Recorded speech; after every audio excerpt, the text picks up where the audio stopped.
वर्ष 2000 में एक पब्लिक यूनिवर्सिटी में एसोसिएट प्रोफेसर याकू अपने रिसर्च रूम में डीपली फोकस्ड होकर काम कर रहे थे। तभी उनकी असिस्टेंट ने एंटर किया और उन्हें सॉफ्टली आवाज दी, लेकिन याकू ने तब तक कोई रिएक्शन नहीं दिया जब तक कि वो उनके पास नहीं आई और उन्हें फिर से आवाज नहीं दी। तभी याकू अचानक चौंक गए और अपनी असिस्टेंट को देखा। असिस्टेंट ने मुस्कुराते हुए याकू का इंट्रोडक्शन उस फार्मास्यूटिकल कंपनी के आदमी से कराया जो कोलैबोरेशन के लिए आया था। याकू ने पहले अपनी असिस्टेंट को कहा कि वो उस व्यक्ति को गाइड करे और थोड़ी देर बाद वो खुद उनसे बात करेंगे। फिर असिस्टेंट उस कंपनी वाले को ले गई और चलते चलते याकू की कैपेबिलिटी के बारे में बताने लगी, कैसे उनके टैलेंट को हर कोई रिकॉग्नाइज करता था और कैसे उनके हर रिसर्च प्रोजेक्ट का इम्पैक्ट वर्ल्ड क्लास होता था और कितने मरीज उनकी डिस्कवरी से ठीक हुए थे। इस बीच याकू अभी भी लगन से काम कर रहे थे कि अचानक उनका अलार्म बज उठा। तभी उन्हें समय का एहसास हुआ, आधी रात हो चुकी थी। याकू ने अपनी डेस्क पर रखी एक फोटोग्राफ देखी और फिर हल्का खाना खाने की तरफ बढ़े। वो तस्वीर उनकी और उनकी छोटी बहन की थी जो एक गंभीर इलनेस से जूझ रही थी। उसकी बहन में एक ट्यूमर था जिसे रिमूव नहीं किया जा सकता था और उसने उस छोटी सी बच्ची की जान ले ली थी। कोई भी डॉक्टर उसकी मदद नहीं कर पाया था, सबने इलाज छोड़ दिया था, लेकिन याकू इसे एक्सेप्ट नहीं कर सकते थे। हल्का खाना खाने के बाद याकू फार्मास्यूटिकल सिंथेसिस लैब में गए। लगभग 1 घंटे में दवा रेडी हो जाएगी और याकू को थोड़ा रेस्ट का समय मिल सकेगा। उन्होंने अपनी अलार्म सेट कर दी और सो गए। याकू न जाने कब से मरीजों से बात नहीं कर रहे थे, बस यही उनकी छोटी सी होप थी कि किसी दिन वो किसी छोटे गांव में डॉक्टर बन पाएंगे। लेकिन अगली सुबह जब उनकी असिस्टेंट उन्हें ढूंढने लौटी, उसने बस याकू को बेड पर अनकॉन्शियस पड़ा देखा, दोनों हाथ लटके हुए। याकू धीरे धीरे जागते हुए सामने खड़ी पिंक हेड गर्ल को देखा जो उनके लिए बहुत वरीड लग रही थी। याकू ने उसे देखा लेकिन कुछ समझ नहीं पाया। वो बेड से उतरकर विंडो खोलते हैं और हैरानी से बाहर देखते हैं। उनके सामने एक विशाल गार्डन था। उसके बाद वो पिंक हेड गर्ल याकू को एक मिरर, उनका फेस और उनकी लॉस्ट मेमोरीज लौटा देती है। याकू को एहसास हुआ कि उन्होंने ओवरवर्क की वजह से मर चुके थे और ये देखकर कि उनकी मेमोरी वैनिश हो गई थी, वो लड़की खुद का इंट्रोडक्शन देती है। मेरा नाम लूटे है, मैं आपकी पर्सनल मेड हूँ। इस समय याकू को इच हो रही थी और वो चाहते थे कि लूटे उनकी स्ट्रैप्स खोलने में मदद करे। लूटे तुरंत आदेश स्वीकार कर लेती है और प्रिपरेशन करने के लिए भाग जाती है। लेकिन जैसे ही याकू अपनी स्लीव्स ऊपर उठाते हैं, उन्हें याद आता है कि सोने से पहले जो नोट उन्होंने लिखा था वो इस जन्म तक उनके साथ रहा। जब लूटे उन्हें नहलाने लगी, उसने याकू की आर्म पर एक अजीब सा मार्क दिखा। उसके लिए ये फार्मास्यूटिकल सेंट का संकेत था, लेकिन याकू जैसे मॉडर्न व्यक्ति के लिए ये बस इलेक्ट्रिसिटी का बचा हुआ निशान था। लूटे घुटनों के बल बैठ गई और प्रार्थना करने लगी, कल की एक्सीडेंट के बाद यंग मास्टर को सुरक्षित रखने के लिए फार्मास्यूटिकल डीटी का धन्यवाद करते हुए। Pharmaceutical DT? याकू ने सुना पर कुछ समझ नहीं पाए, इसलिए उसे लूटे से कंफर्म करने की जरूरत पड़ी। लूटे ने बताया कि याकू परिवार के यंग मास्टर थे, सेंट फ्लूवियस एम्पायर के एक महान नोबेल और रॉयल फार्मासिस्ट थे। याकू के पिता को एम्परर ने ग्रैंड नोबेल की उपाधि दी थी, जो सिर्फ एक्स्ट्राऑर्डिनरी स्किल्स वाले लोगों को मिलती थी और ये ड्यूक से भी सुपीरियर माना जाता था। याकू के ग्रैंडफादर रॉयल फार्मास्यूटिकल इंस्टीट्यूट के डीन थे। लूटे ने याकू को घर में लगी पेंटिंग्स के पास ले जाकर सभी लोगों का इंट्रोडक्शन कराया। सबसे पहले बीच में लगी सबसे बड़ी पेंटिंग उनके पिता ग्रैंड नोबेल ब्रूनो की थी। दाईं ओर थी लेडी बिएट्रिस और उनकी सिस्टर ब्लैंच, और बाईं ओर उनके बड़े भाई पॉल थे, जो उस समय दुनिया की टॉप फार्मास्यूटिकल यूनिवर्सिटी नोवोलुइड फार्मास्यूटिकल यूनिवर्सिटी में स्टडी कर रहे थे। इसी वजह से पुराने ब्रूनो को दोनों भाइयों से बहुत उम्मीदें थी, एक में एकेडमिक एक्सीलेंस और दूसरे में डिवाइन ब्लेसिंग, जो याकू के आर्म पर फार्मास्यूटिकल डीटी के मार्क से दिखता था। याकू अभी भी इसे डिवाइन ब्लेसिंग समझ नहीं पाए। क्या डिवाइन मैजिक इस्तेमाल करना वाकई ऐसा शॉकिंग होता है? उन्होंने इंटरनली सोचा। उसका ब्लैंक एक्सप्रेशन देखकर लूटे डर गई, कहीं ऐसा तो नहीं कि उन्होंने इसे भी भूल लिया, क्योंकि डिवाइन मैजिक का यूज करना नोबिलिटी का प्रूफ था और याकू इसमें एक्सपर्ट थे। ये एक बहुत बड़ा इशू था। अगर याकू अब डिवाइन मैजिक नहीं कर पाए तो उन्हें घर से निकाला जा सकता था। ये सोचकर वो थोड़ा नर्वस हो गए और मेमोरी रिकॉल करने के लिए अपने रूम में वापस चले गए। लूटे ने बताया कि याकू जल बेस्ड डिवाइन मैजिक का इस्तेमाल कर सकते थे। सबसे पहले उन्हें पानी की फॉर्म के बारे में सोचना था। याकू ने अनुमान लगाया कि पानी की मॉलिक्यूलर स्ट्रक्चर हो सकती है और तुरंत अपने पास्ट लाइफ की नॉलेज को याद किया। उनके मन में पानी की स्ट्रक्चर उभरने लगी और उनके आर्म पर एक अजीब सा ग्लोइंग मार्क चमक उठा। फिर याकू के पाम में पानी मटेरियलाइज हो गया, जिसे देखकर वो खुद भी शॉक्ड रह गए। उन्होंने इसे क्रिएट तो किया था, लेकिन नहीं जानते थे कि इसे कंट्रोल कैसे करें। तो याकू को सीधे विंडो की तरफ भागना पड़ा और उन्होंने अभी जो पानी बनाया था उसे बाहर रिलीज कर दिया। नीचे खड़ी लूटे ने देखा कि क्या हुआ और वो बहुत खुश हुई कि याकू ने फाइनली डिवाइन मैजिक रिकॉल कर लिया। याकू अपने रूम में वापस आए और इस डिवाइन मैजिक का एनालाइज करने लगे। उन्हें बस पानी की स्ट्रक्चर के बारे में सोचते रहना था कि ये कैसे अपीयर हुआ। इससे उन्हें क्यूरियोसिटी हुई कि क्या वो और भी चीजें क्रिएट कर सकते हैं। याकू ने तुरंत ट्राई किया और सच में वो सक्सीड हो गया। अब वो न केवल पानी बना सकते थे बल्कि गोल्ड, सोडियम, सल्फर, शुगर भी बना सकते थे। वो प्योर सब्सटेंसेस क्रिएट कर सकते थे लेकिन कंपाउंड्स नहीं। अब याकू अपनी कैपेबिलिटी में प्रोफिशिएंट हो चुके थे। उनका लेफ्ट हैंड सब्सटेंस जनरेट कर सकता था जबकि राइट हैंड उन्हें रिमूव कर सकता था। तभी डोर पर नॉक हुई। याकू ने जल्दी से अपनी बनाई सारी चीजें हाइड कर दी। लूटे एक्साइटमेंट से दौड़कर उन्हें कॉन्ग्रेचुलेट करने लगी, लेकिन फिर उसे याद आया अगर याकू ने अपनी फार्मास्यूटिकल नॉलेज भूल दी होती तो क्या होता। उसने याकू को याद करने के लिए कहा क्योंकि ओड ब्रूनो अक्सर खाने के समय मेडिसिन रिलेटेड सवाल पूछते थे। इसीलिए याकू और लूट ज्ञान की रिव्यू करने के लिए लाइब्रेरी गए। वहाँ की बुक शेल्फ्स लिटरली किताबों से भरी हुई थी और याकू को बस देखना था और सब कुछ तुरंत रिकॉल हो गया। ये देखकर वो भी हैरान रह गया। फूमा नाम का लड़का पहले ही वहाँ की सारी किताबें मेमोराइज कर चुका था। उस शाम याकू घर के डाइनिंग रूम में घूम रहे थे और जैसे ही उनकी माँ और बहन ने उन्हें देखा, उन्होंने तुरंत उसके बारे में पूछा। टेबल पर बैठे बैठे याकू को एहसास हुआ कि ये वाकई एक केयरिंग और सपोर्टिव फैमिली है और अब से वो इस फैमिली का बेटा बनकर रहेगा, जैसा कि लूट ने बताया था। दरअसल ग्रैंड चांसलर ब्रूनो ने याकू से एक मेडिसिन रिलेटेड सवाल पूछा और याकू ने सहजता से जवाब दिया। ये देखकर कि उसकी कॉग्निटिव एबिलिटीज अब ठीक हो चुकी थी, उन्होंने तय किया कि याकू अगले दिन मिस एलन के साथ स्कूल लौटेंगे। अगली सुबह मिस एलन के साथ क्लास शुरू हुई। याकू को मिलते ही एलन ने महसूस किया कि कुछ ऑफ है। उसका काम and collected nature young master Elma जैसा बिल्कुल नहीं था। याकू ने जल्दी से एक्सक्यूज बनाया कि उन्हें बिजली लगी थी, इसीलिए उनकी मेमोरी थोड़ी अनस्टेबल थी, जिससे एलन का सस्पिशन कम हो गया। क्लास शुरू हुई। आज मेडिसिन नॉलेज पढ़ाने के बजाय मिस एलन ने याकू को डिवाइन मैजिक पढ़ाने का फैसला किया। डिवाइन मैजिक वो चीज थी जिसका यूज सभी नोबल लोग कर सकते थे और उनके अपने गार्डियन डेटीज होते थे। याकू के फैमिली का गार्डियन डेटी प्रोफेसर डेटी था, जबकि मिस एलन का वाटर डेटी था। डिवाइन मैजिक में 5 बेसिक एलिमेंट्स थे और 2 स्पेशल एट्रीब्यूट्स भी थे, ये नेन यांग। इस पॉइंट पर याकू ने एक सवाल उठाया। वो वाटर और फायर एट्रीब्यूट समझता था, लेकिन उसे याद नहीं आ रहा था कि वॉइड एट्रीब्यूट क्या था। एलन का नॉलेज भी लिमिटेड था क्योंकि वॉइड एट्रीब्यूट के बारे में 300+ ईयर्स से कोई डॉक्यूमेंटेशन नहीं था। याकू का एक और सवाल था, अगर कोई सब्सटेंस क्रिएट कर सकता है तो वो किस तरीके का होगा। एलन ने कंफर्म किया कि ऐसा कोई एट्रीब्यूट एग्जिस्ट नहीं करता। सब्सटेंस बनाना ऐसी एबिलिटी है जो केवल गॉड्स या डीमंस के पास ही है। थ्योरी सेशन खत्म होने के बाद मिस एलन ने याकू को प्रैक्टिकल लेसन के लिए मोटिवेट किया। ये देखकर कि याकू अपनी स्टाफ नहीं लाया, उन्होंने उसे डांटा और अपनी स्टाफ उसे टेम्परेरी उधार देनी पड़ी। अनसरप्राइजिंगली उनका इंस्ट्रक्शन यही था कि याकू को दूसरे साइड से वाटर प्रोजेक्टाइल रिलीज करना चाहिए। ये देखकर कि याकू टेक्निक भूल गया है, एलन को खुद डेमोन्स्ट्रेट करना पड़ा। एलन ने अपनी पावर से एक स्ट्रीम ऑफ वाटर स्काई में शूट किया, जिसे देखकर याकू अमेज रह गया। लेकिन एलन के लिए ये टेक्निक बहुत बेसिक थी और याकू इसे पहले भी एफर्टलेसली कर चुका था। याकू ने स्टाफ पकड़कर प्रैक्टिस शुरू की। जैसे ही उसने वाटर की स्ट्रक्चर के बारे में सोचा, एक extremely fast water stream shoot हो गई। एलन स्टन रह गई और बेचैनी से याकू की ओर दौड़ी, ये सोचकर कि वो बिना किसी मंत्रा के मैजिक कैसे कर सकता है। इससे भी जरूरी बात ये थी कि ये वाटर स्ट्रीम बहुत पावरफुल थी। एलन को चिंता हुई कि याकू ने अपनी पूरी लाइफ टाइम की डिवाइन पावर एक ही बार में रिलीज कर दी है, इसीलिए उसे स्टार्स लेकर कंट्रोल करने की जरूरत पड़ी। याकू ने उसे होल्ड किया और वो ग्लो करने लगी, जिससे एलन एक बार फिर डर गई और पूरी तरह हतप्रभ रह गई। ये डिवाइन पावर ऑर्डिनरी इवैल्यूएटर्स की कैपेबिलिटी से बहुत ऊपर थी। इससे पहले कोई भी डिवाइन मेज ऐसा परफॉर्म नहीं कर पाया था। एलन ने बेचैनी से याकू को याद दिलाया कि अब से उसे दूसरों के सामने, यहाँ तक कि अपने फादर के सामने भी इवैल्यूएटर्स को टारगेट नहीं करना चाहिए। क्लास यहीं खत्म हुई। पहले हुए शॉक के कारण एलन का ग्लासेस गिर गया और बिना ग्लासेस के वो घर का रास्ता नहीं देख पा रही थी। याकू को उसका हाथ पकड़कर उसे आगे ले जाना पड़ा। वे आराम करने के लिए एक स्टोन बेंच पर बैठ गए। इस दौरान याकू ने एलन को एक ट्रिक बताई जिससे वो बिना ग्लासेस के भी रास्ता देख सके। अपने हाथ में एक छोटा सा होल बना के उसे लेंस की तरह यूज करना।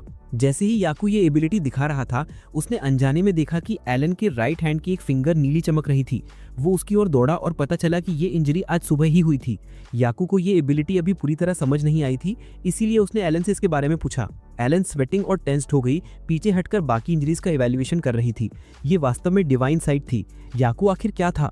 एलन के फेस पर डीप टेरर साफ दिखाई दे रही थी, उसकी शैडो तक नहीं थी।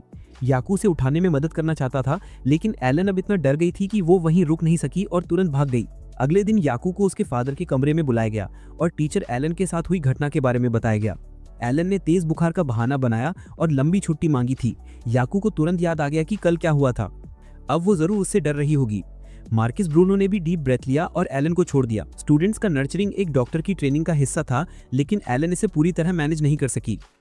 फिर उसने याकू को एक लेटर और मेडिसिन की बोतल दी और उसे एलन तक पहुंचाने के लिए कहा। याकू ने यह टास्क एक्सेप्ट किया, मेडिसिन की बोतल ली और अपने रूम में वापस जांचने का मार्किस के अनुसार ये केवल स्टेमिना एनहांसिंग मेडिसिन थी, लेकिन अगर एलन को फीवर था तो शायद उसे दूसरी मेडिसिन की जरूरत होगी। याकू ने एलन के घर जाने से पहले तुरंत एक और बॉटल तैयार की। लिविंग रूम में बैठकर उसका इंतजार करते हुए दरवाजा थोड़ा खुला और एलन पूरी तरह आर्मर में पहन के याकू से मिली, क्योंकि वो डर रही थी कि शायद याकू उसे साइलेंस करने आया है।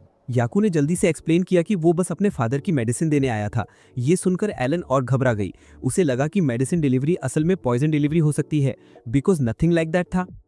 याकू ने 2 तरीके की मेडिसिन पेश की, एक अपने फादर की और दूसरी फीवर के लिए, जिसे उसने खुद प्रिपेयर किया था। ऐसा उसने इसलिए किया ताकि वो एलन को कंटिन्यू कर सके पढ़ाना। एलन याकू की इंटेंट समझ नहीं पाई। अगर याकू औषधि देवता का रीइंकार्नेशन था तो उसे अपनी शिक्षा की जरूरत क्या थी? याकू को तो ऐसा बिल्कुल नहीं लगता था। वो खुद को बस एक ऑर्डिनरी इंसान मानता था। यह सुनकर एलन को सिचुएशन समझ में आ गई। अगर याकू यही चाहता था तो वो अब भी उसके साथ रहेगी और बेशक वो याकू के सारे सीक्रेट्स छुपाएगी। याकू मुस्कुराया और एलन का हाथ छूने के लिए आगे बढ़ा और बोला कि उसे उसकी नॉलेज की जरूरत है। डिवाइन मैजिक एक ऐसी शक्ति थी जो माउथ से एक्सप्रेस होती थी। उसके घर में डिवाइन मैजिक सिखाने वाली कोई किताब नहीं थी, सिर्फ मेडिसिनल बुक्स थी। इसलिए अपनी पावर्स को कंट्रोल करने के लिए उसे अभी भी एलन की गाइडेंस चाहिए थी। याकू ने अपने बैग में हाथ डाला और एक बुके ऑफ फ्लावर्स निकाला। उसने इसे एलन को थैंक्स देने के लिए दिया और फिर उसे थोड़ा आराम करने के लिए छोड़ दिया।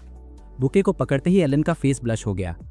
याकू ने जो मेडिसिन दी थी वो पाउडर फॉर्म में थी, ऐसी जो एलन ये पहले कभी नहीं देखी थी, इसलिए वो थोड़ी नर्वस थी। लेकिन जैसे ही उसने सोचा, उसे समझ आया कि फार्मास्यूटिकल डाइटी एक प्रोटेक्टिव डाइटी है और याकू उसे कभी हार्म नहीं करेगा। और तो और जो बुके याकू ने दिया वो स्काई ब्लू फ्लावर्स का था, एलन का फेवरेट कलर। ये सोचते ही एलन ने याकू पर अब कोई सस्पिशन नहीं रखा और उसने मेडिसिन ले ली। अगले दिन एलन याकू से मिलने आए ताकि वो अपनी टीचिंग जॉब कंटिन्यू कर सके। इस बार वो फुल आर्मर पहने हुए थी, लेकिन ये याकू से डर की वजह से नहीं बल्कि अपनी प्रोटेक्शन के लिए, क्योंकि याकू की शक्ति बहुत ज़्यादा थी और उसे कंट्रोल करना मुश्किल था। एलन के काम कंटिन्यू करने का एक और कारण ये था कि वो याकू को ऐसे ही छोड़ नहीं सकती थी। अगर याकू अपनी डिवाइन मैजिक पर कंट्रोल नहीं रख पाए तो शायद पूरा सिटी खतरे में पड़ जाता। एलन मुस्कुराई और याकू को थैंक्स कहा और ये कंफर्म किया कि जो मेडिसिन उसने दी थी वो बहुत इफेक्टिव थी। एलन ने याकू के लिए एक पूरा करिकुलम तैयार किया और उसे पूरी सेफ्टी सुनिश्चित करने के लिए एक डेजर्टेड आइलैंड पर ले गई। लेसन स्मूथ चल रहे थे। हालांकि याकू अभी भी अपनी पावर्स पर कंप्लीट कंट्रोल नहीं कर पा रहा था, एलन इस बार बहुत खुश थी और जब तक वो अपनी पावर्स पर मास्टरी नहीं ले पाता वो खुशी खुशी उसे पढ़ाती रहेगी। अगले दिनों जब एलन के साथ कोई क्लास नहीं होती थी, याकू हवेली में मेडिसिनल आई से प्रैक्टिस करता। वो सिर्फ देखकर डायग्नोस कर सकता था कि लोगों को कहाँ इंजरी हुई है और वहीं से उनकी बीमारी का पता लगाना शुरू कर देता। हवेली में लगभग हर कोई इंजर्ड था, खासकर अंकल सेड्रिक, जिनके पैरों में स्पाइन रिलेटेड इशू था जो लॉन्ग टर्म ट्रीटमेंट मांगता था। प्रैक्टिस से याकू को अपनी एबिलिटीज़ की थोड़ी बेटर अंडरस्टैंडिंग हुई। अगर कोई डिजीज़ पूरी तरह क्योर हो जाती तो एमिटेड लाइट डिसअपियर हो जाती, लेकिन अगर डिजीज़ पार्शियली रिमेन करती तो डिम लाइट बच जाती। ये सारे ऑब्जर्वेशंस याकू ने अपनी नोटबुक में केयरफुली रिकॉर्ड किए। ये सोचकर याकू ने गहरी सांस ली। इस दुनिया में उसका एग्जिस्टेंस सुपरस्टिशन माना जाता था। अगर ये एक्स्ट्रा ऑर्डिनरी एबिलिटी रिवील हो जाती और ये भी कि उसकी कोई शैडो नहीं है तो उसकी डेथ सेंटेंस तय थी। ऐसा ना हो इसके लिए उसे फैमिली के सभी मेंबर्स के साथ ब्लेंड इन करना जरूरी था। सबसे पहले लूट से। याकू को पता चला कि लूट को एक्जिमा है, इसलिए वो तुरंत मेडिसिन बनाने के लिए अपने रूम में दौड़ा। एक हाई रैंकिंग फैमिली के स्टैंडर्ड के हिसाब से सारे नेसेसरी टूल्स पहले से अवेलेबल थे, इसलिए प्रिपरेशन में बस थोड़ा समय लगा। याकू तुरंत उसे लूट के पास ले गया। लड़की बहुत इमोशनल हो गई, उसकी आंखें भर आईं। उसने याकू से कहा कि वो बाकी हाउस सर्वेंट्स को भी कुछ दे। फिर याकू और लूट ने मेडिसिन डिस्ट्रीब्यूट करना शुरू किया और हर रेसिपिएंट बहुत खुश हुआ। क्योंकि ऑर्डिनरी सर्वेंट्स अपने मास्टर से मेडिसिन नहीं ले सकते थे, याकू का फैमिली हाई रैंकिंग था। ओल्ड ब्रूनो केवल अदर नोबल्स का ही ट्रीटमेंट करता था और हाउस होल्ड सर्वेंट्स को स्पेशल प्रिविलेजेस नहीं मिलते थे। ये एक फ्यूडल सोसाइटी थी, इसलिए ये रूल्स हालों से एस्टैब्लिश थे। याकू को ये चीज़ थोड़ी समझ में आई, लेकिन उसके लिए सोशल हायरार्की बिल्कुल सही नहीं थी। लूट को ये बात बिल्कुल सही लगी, क्योंकि अगर ओल्ड मैन सर्वेंट्स की जांच करके रूल ब्रेक कर भी देता, उनके पास फिर भी मेडिसिन अफोर्ड करने के लिए पैसा नहीं होता। फिर याकू और लूट चलते बने और उसे इस इशू पर बहुत सोचना पड़ा। उस समय मेडिसिन की प्राइसेस बिल्कुल भी रीजनेबल नहीं थी और उसके ऑब्जर्वेशन से कोई भी मेडिसिन सच में इफेक्टिव नहीं थी। अगर मेडिसिन सही लोगों तक पहुंच सके तो ये बहुत अच्छा होगा। इस तरह याकू का गोल पूरा हुआ। उसने डिसाइड किया कि अब से वो मेडिसिन उन्हीं लोगों को देगा जिन्हें सच में ज़रूरत है। ये सुनकर लूट बहुत इमोशनल हो गया। उसने हाल ही में याकू में एक बड़ा बदलाव देखा था। अब वो सर्वेंट्स के साथ कोई डिस्क्रिमिनेशन नहीं करता था, इसीलिए वो डेफिनेटली ग्रेट फार्मासिस्ट बनेगा। अगली सुबह जब याकू नाश्ते के लिए आया, उसकी बहन ब्लैंच कहीं दिखाई नहीं दी और उसके पेरेंट्स के फेसेस बहुत सीरियस थे। तभी याकू को पता चला कि ब्लैंच को चिकन पॉक्स हो गया है। ये एक वायरल इन्फेक्शन था। चिल्ड्रन में इन्फेक्शन रिस्क ज़्यादा होता है, लेकिन एक बार रिकवर होने के बाद चांसेस ऑफ री इन्फेक्शन बहुत लो होते हैं। अर्थ पर यह डिजीज़ ज़्यादा डेंजरस नहीं थी, लेकिन मिस्टर ब्रूनो के फेस को देखकर याकू समझ गया कि यहाँ ये सीवियर हो सकता है। मिस्टर ब्रूनो ने डिसाइड किया कि अब 3 वीक्स तक कोई ब्लाइंड से कांटेक्ट नहीं करेगा और केयर कुछ हाउस होल्ड सर्वेंट्स करेंगे। याकू को थोड़ी अनीज हुई क्योंकि ब्लैंच अभी भी सिर्फ एक बच्ची थी, उसे अकेला छोड़ना ठीक नहीं लगा। मिस्टर ब्रूनो के लिए बिल्कुल नॉर्मल था, क्योंकि 4 साल पहले उन्होंने याकू के साथ भी ऐसा किया था। याद दिलाने के बाद उन्हें काम था और वो तुरंत चले गए। याकू अपने रूम में वापस आया और चिकन पॉक्स का ट्रीटमेंट प्लान बनाने लगा। वो अपनी सब्सटेंस क्रिएटिंग एबिलिटी की मदद से मेडिसिनल इंग्रेडिएंट्स आसानी से जुटा सकता था। तभी उसे मौका मिला जब सर्वेंट्स ध्यान नहीं दे रहे थे और वो ब्लैंच के रूम में घुस गया। उसने अपनी मेडिसिनल आई से डायग्नोज किया और कंफर्म किया कि ये सच में चिकन पॉक्स था। तुरंत याकू ने उसे रिक्वायर्ड मेडिसिन दे दी। ब्लांच ने तुरंत खुद को ब्लैंकेट से ढक लिया क्योंकि वो मेडिसिन पीना बिल्कुल नहीं चाहती थी और शिकायत कर रही थी कि ये दवा बहुत बिटर है। इसलिए याकू ने तुरंत एक सॉल्यूशन सोचा। उसने दवा को एक मीठी पेस्ट्री में मिला दिया ताकि ब्लांच आसानी से उसे खा सके। खाना खाने के बाद ब्लांच उत्सुक होकर याकू से पूछने लगी, पिताजी ने कहा था कि इस डिजीज का कोई क्योर नहीं है। याकू झट से जंप किया और ब्लांच को ट्रिक करने के लिए जल्दी से कोई बहाना बनाना पड़ा। दवा देने के बाद याकू उसके साथ खेलना भी शुरू कर दिया, जिससे ब्लांच बहुत हैप्पी हो गई। छोटी बच्ची ने देखा कि याकू बदल गया है, क्योंकि पहले कभी उसने इतनी केयर नहीं दिखाई थी। ब्लांच मुस्कुराई और बोली कि वो याकू से बहुत प्यार करती है। ये सुनते ही याकू को अपनी पुरानी दुनिया की बहन याद आ गई, वो भी उसी जैसी ही थी। याकू की केयर की वजह से ब्लांच की रिकवरी बहुत तेज थी। ग्रैंड नोबल ब्रूनो भी इस बात से हैरान थे, लेकिन जब उन्होंने रीजन पूछा तो ब्लांच ने याकू की बात मान ली। अपने कमरे में लौटकर याकू फिर से अपनी एबिलिटीज के बारे में सोचने लगा, सब्सटेंस क्रिएशन और दूसरों की डिजीजेस डिटेक्ट करने की एबिलिटी। ये ऐसा काम था जो ऑर्डिनरी लोग नहीं कर सकते थे। इससे याकू थोड़ा एंग्शियस हो गया। क्या वो बिना किसी कॉन्सिक्वेंस के इस पावर का इस्तेमाल कर सकता था? याकू ने अपना नया लेंस भी तैयार कर लिया था। अब उसे डिजीज डायग्नोस करते समय कैलकुलेशंस करने की जरूरत नहीं पड़ेगी।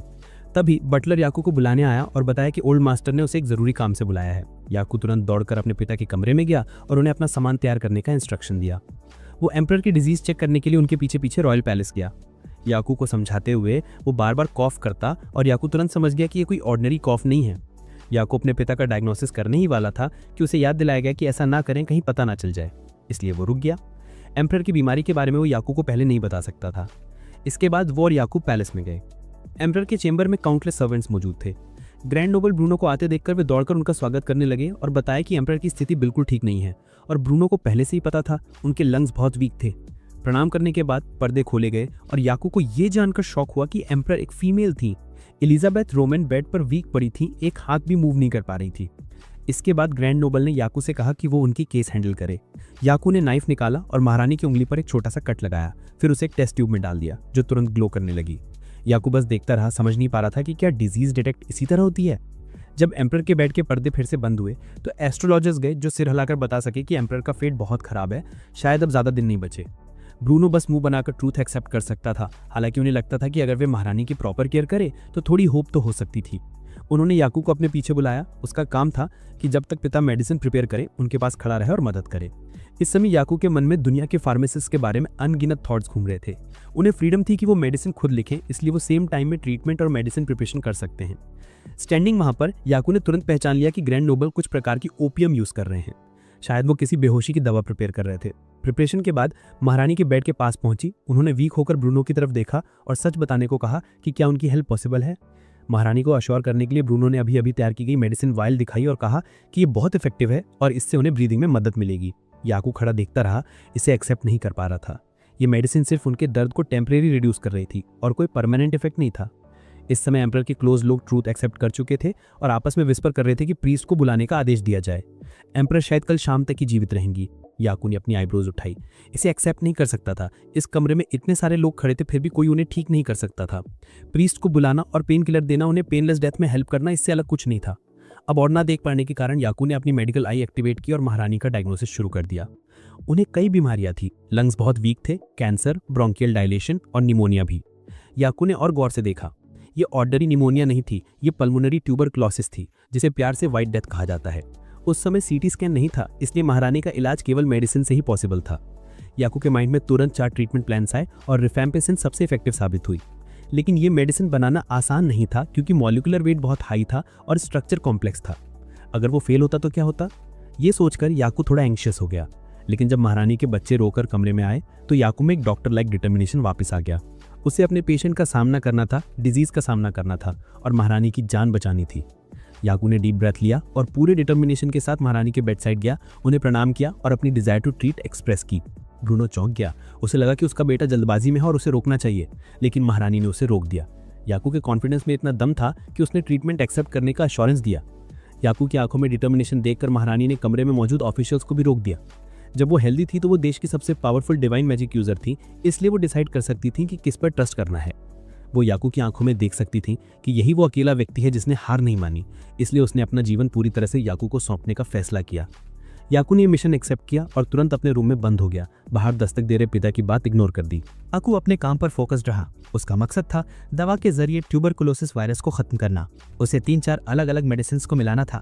याकू ने अपने मन में हर मेडिसिन की मोलेकुलर स्ट्रक्चर विजुलाइज की, उन्हें नोट्स में लिखा और अपनी पावर का इस्तेमाल करके दवाओं को बनाना शुरू किया। तभी ब्रूनो दरवाजा तोड़कर अंदर आया और एंग्रीली कहा कि इस दुनिया का कोई भी फार्मासिस्ट व्हाइट डेथ का इलाज नहीं कर सकता और रैंडम नॉलेज का इस्तेमाल करना कोई फार्मासिस्ट वर्क नहीं माना जाएगा, खासकर जब न्यू ट्रीटमेंट हो। ब्रूनो बहुत गुस्से में था और याकू से तुरंत ऐसा करने को कहा, लेकिन याकू ने उसकी बात नहीं मानी। याकू ने अपने पिता को भरोसा दिलाया कि उसके पास महारानी के इलाज के लिए रेमेडी है और वो ऐसा अपने पिता को बचाने के लिए भी कर रहा है। उसने अपने फादर की बात अनसुनी कर दी और मिक्सचर बनाना जारी रखा। तभी ब्रूनो ने अपना नोटबुक खोल दिया। याकू तुरंत पलटा और दोनों के बीच एक आइस वॉल बना दी, जिससे ब्रूनो शॉक हो गया। उसे ये जानकर डिसबिलीफ हुआ कि याकू बिना किसी डिवाइन स्टाफ या चैंट के भी डिवाइन मैजिक कर सकता है। उसे ठंडा पसीना आ गया। उसने अपनी डिवाइन स्टाफ याकू की तरफ तानी और पूछा कि वो कौन है। जब उसने याकू के हाथ पर चमकता हुआ मार्क देखा तो उसे एहसास हुआ कि ये पवित्र सील था। ब्रूनो ने सिर पकड़ लिया और विलाप करते हुए कहा कि उसे विश्वास नहीं हो रहा कि उसके बेटे को मेडिसिन गॉड का ब्लेसिंग मिला है। इस पर ब्रूनो ने अपनी स्टाफ वापस खींच ली और याकू को फिर याद दिलाया कि महारानी ने उसकी दवा पर अपनी जान की रिस्क ली थी, इसलिए उसे भी इस न्यू ट्रीटमेंट पर अपनी जान की बाजी लगानी होगी। यही एक फार्मासिस्ट की जिम्मेदारी और ऑनर है। याकू समझ गया और उसने आइस वॉल हटा दी, फिर अपने काम पर पूरी तरह फोकस हो गया। अपने बेटे को इतने कंसंट्रेशन से मेडिसिन बनाते देख ब्रूनो को उसकी बचपन की यादें आ गईं और उसने अनजाने में याकू से पूछ लिया कि क्या वो सच में उसका बेटा है। कुछ ही देर बाद याकू ने अपना मास्टरपीस तैयार कर दिया। मिनिस्टर क्लाउड बहुत वरीड हो गए और ब्रूनो से पूछा कि क्या वो अपने बेटे को रोकेंगे। ब्रूनो का इंटेंशन तो ऐसा ही था, लेकिन अब वो केवल ऑब्जर्व कर सकते थे क्योंकि याकू की टेक्निक उनकी अपनी टेक्निक से कहीं सुपीरियर थी। याकू मेडिसिन लेकर महारानी के बेडसाइड गया और अपना एक्सप्लेनेशन देना शुरू किया। सबसे पहले उसने महारानी को उसका फ्लेगम सैंपल दिखाया और कैंडल लाइट में ध्यान से देखने को कहा। महारानी पूरी तरह नहीं समझ पाई, फिर भी उन्होंने कोऑपरेट किया। वो तुरंत एस्टॉनिश्ड हो गई क्योंकि लाइट में देखे जाने पर उन्हें अंदर माइक्रोब्स हिलते डुलते दिखाई दिए। उसने मिनिस्टर क्लाउड को बुलाया और उसे भी दिखाया। क्लाउड चकित रह गया और उसने दूसरों को भी दिखाया। इस पर याकू ने एक्सप्लेन किया कि फ्लेगम में जो क्रॉलिंग थिंग्स थी उन्हें बैक्टीरिया कहते हैं और यही महारानी के व्हाइट डेथ डिजीज का कॉज था। ये एक कंटिन्यूसली प्रोग्रेसिंग डिजीज थी, इसलिए याकू चाहता था कि महारानी रेगुलर ट्रीटमेंट लें। अगर वो 6 मंथ्स तक उसकी मेडिसिन लेने की विधि पर कमिटेड रहें तो उनकी डिजीज पूरी तरह क्योर हो जाएगी। महारानी ने ये सुना और नर्वस होकर पसीने से तरबतर हो गई क्योंकि याकू का एक्सप्लेनेशन ने डिजीज की पूरी कॉन्सेप्ट बदल दी थी। उन्होंने याकू पर ट्रस्ट किया और उसकी मेडिसिन लेने का निर्णय लिया। याकू ने मेडिसिन 2 कप्स में डाल दी और महारानी की बारी आने से पहले सबके सामने 1 कप पी लिया। फिर वो दूसरे मिनिस्टर्स के पास गया और लाउडली अनाउंस किया कि जब महारानी की स्थिति इंप्रूव होगी तो साम्राज्य के लोगों को इनक्रेडिबल व्हाइट डेथ का फियर नहीं रहेगा। महारानी का ट्रीटमेंट पूरा करने के बाद याकू और उसके बड़े भाई उसी रात हॉर्स कैरेज में घर लौटे। कैरेज में नर्वस बैठे याकू को ब्रूनो को अपने बेटे की बचपन की याद आई जब उसने ही उसे फार्मासिस्ट का ज्ञान दिया था। फार्मासिस्ट बनने के लिए केवल नॉलेज नहीं बल्कि मरीजों के साथ कॉम्पैशनेट हार्ट भी चाहिए। यही ब्रूनो का प्रिंसिपल था। लेकिन जब तक याकू पर इलेक्ट्रिसिटी स्ट्राइक नहीं हुई तब तक उसे एहसास नहीं हुआ कि वो पेशेंट्स के बारे में कितना वरीड रहता था और अपने बेटे के लिए कुछ नहीं कर पाया। अब ब्रूनो को यकीन हो गया कि सामने खड़ा लड़का सच में उसका बेटा नहीं था। हैवेली के गेट्स पर पहुंचकर याकू ने आखिरकार फादर को कॉल किया। उसने अपने केस फाइल निकाली इस होप में कि फादर भी इसे यूज करेंगे। ब्रूनो ने तुरंत एक्सेप्ट कर लिया क्योंकि उसके बेटे को ब्लेसिंग ऑफ मेडिसिन गॉड प्राप्त था। अगर यही देवता की इच्छा होती तो वो मान जाता। याकू ने ये सुना और इमीडिएटली रिफ्यूज कर दिया। उसने कहा कि वो बस एक ऑर्डिनरी अप्रेंटिस फार्मासिस्ट है। इस पावर के बावजूद ब्रूनो ने ही उसे सिखाया था कि डाइंग पेशेंट का सामना कैसे करना और उन्हें कंफर्ट देना। ब्रूनो ने उसे गाइड किया था। याकू ने ब्रूनो के सामने हाथ बढ़ाया और एक प्रॉमिस किया कि अब से वो उसके साथ मेडिकल पाथ पर चलेगा और दुनिया भर में जरूरतमंदों की मदद करेगा। याकू महारानी की चेकअप की जिम्मेदारी संभाले 3 मंथ्स हो चुके थे। अब वो ब्रूनो मेडिकल नॉलेज एक्सचेंज करने लगे थे। इसी बीच ब्रूनो ने याकू को बताया कि नोवा मेडिकल यूनिवर्सिटी के लोग उससे व्हाइट डेथ ट्रीटमेंट का फॉर्मूला मांग रहे थे। चूंकि ये याकू की अचीवमेंट थी इसलिए उसने उन्हें प्रॉपर एक्सप्लेनेशन दिया। ये डिवाइन पावर थी, इसलिए अगर उन्हें पता भी चलता तो वो इसे इनहेंस नहीं कर सकते थे। ये सुनकर याकू ने तुरंत रिफ्यूज कर दिया। उसने कहा कि दवा बिना किसी डिवाइन मैजिक के बनाई गई है और एक दिन वो इसे पूरी दुनिया के साथ शेयर करेगा। ब्रूनो को याकू को व्हाइट डेथ के बारे में रिमाइंड करने के लिए एक और बात करनी थी। इस बार उसे शक हुआ कि कोई महारानी को टारगेट करने के लिए महल में डिजीज लाया है। याकू को ऐसा नहीं लगा क्योंकि ये कॉन्टेजियस डिजीज थी। इसे महल में लाना और सीधे महारानी को अटैक करना बहुत मुश्किल था। अब महारानी का चेकअप टाइम आ गया। याकू खड़ा हुआ और पहले जाने की परमिशन ली। ब्रूनो बैठा रहा, याकू की फॉर्मूला शीट पढ़ता रहा और नर्वस हो गया ये सोचकर कि उसे इस लेवल तक पहुंचने में कितना समय लगेगा। याकू महल में दाखिल हुआ और महारानी के रूम के सामने प्रिंस नोहा से मिला। याकू को अपनी मदर की जांच करने की परमिशन देने से पहले नोहा ने उसे एक बहुत ही इंटरेस्टिंग न्यूज़ दी। महारानी इस बार याकू के कंट्रीब्यूशन के लिए एक बड़ा रिवॉर्ड देने वाली थी। याकू की इंडिफरेंस बिल्कुल वैसी नहीं थी जैसी नोहा ने इमेजिन की थी। इससे लड़का इरिटेट हो गया और याकू पर चिल्लाने लगा। उसने याद दिलाया कि याकू का कंट्रीब्यूशन कितना सिग्निफिकेंट था, इसलिए उसका रिवॉर्ड लेना स्वाभाविक था। नोहा याकू को पहले से बता रहा था ताकि उसे थोड़ा प्रिपरेशन टाइम मिल जाए। तभी वो क्यूरियसली झुका और याकू से पूछा, तो तुम्हारी इच्छा क्या है, वेल्थ, पावर या लैंड?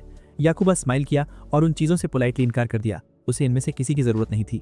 बेशक नोहा को यकीन नहीं हुआ। कौन सा नोबल इंसान सत्ता नहीं चाहेगा? लड़के ने याकू की इच्छा जानने की कोशिश की और वादा किया कि वो किसी को नहीं बताएगा। एक विश।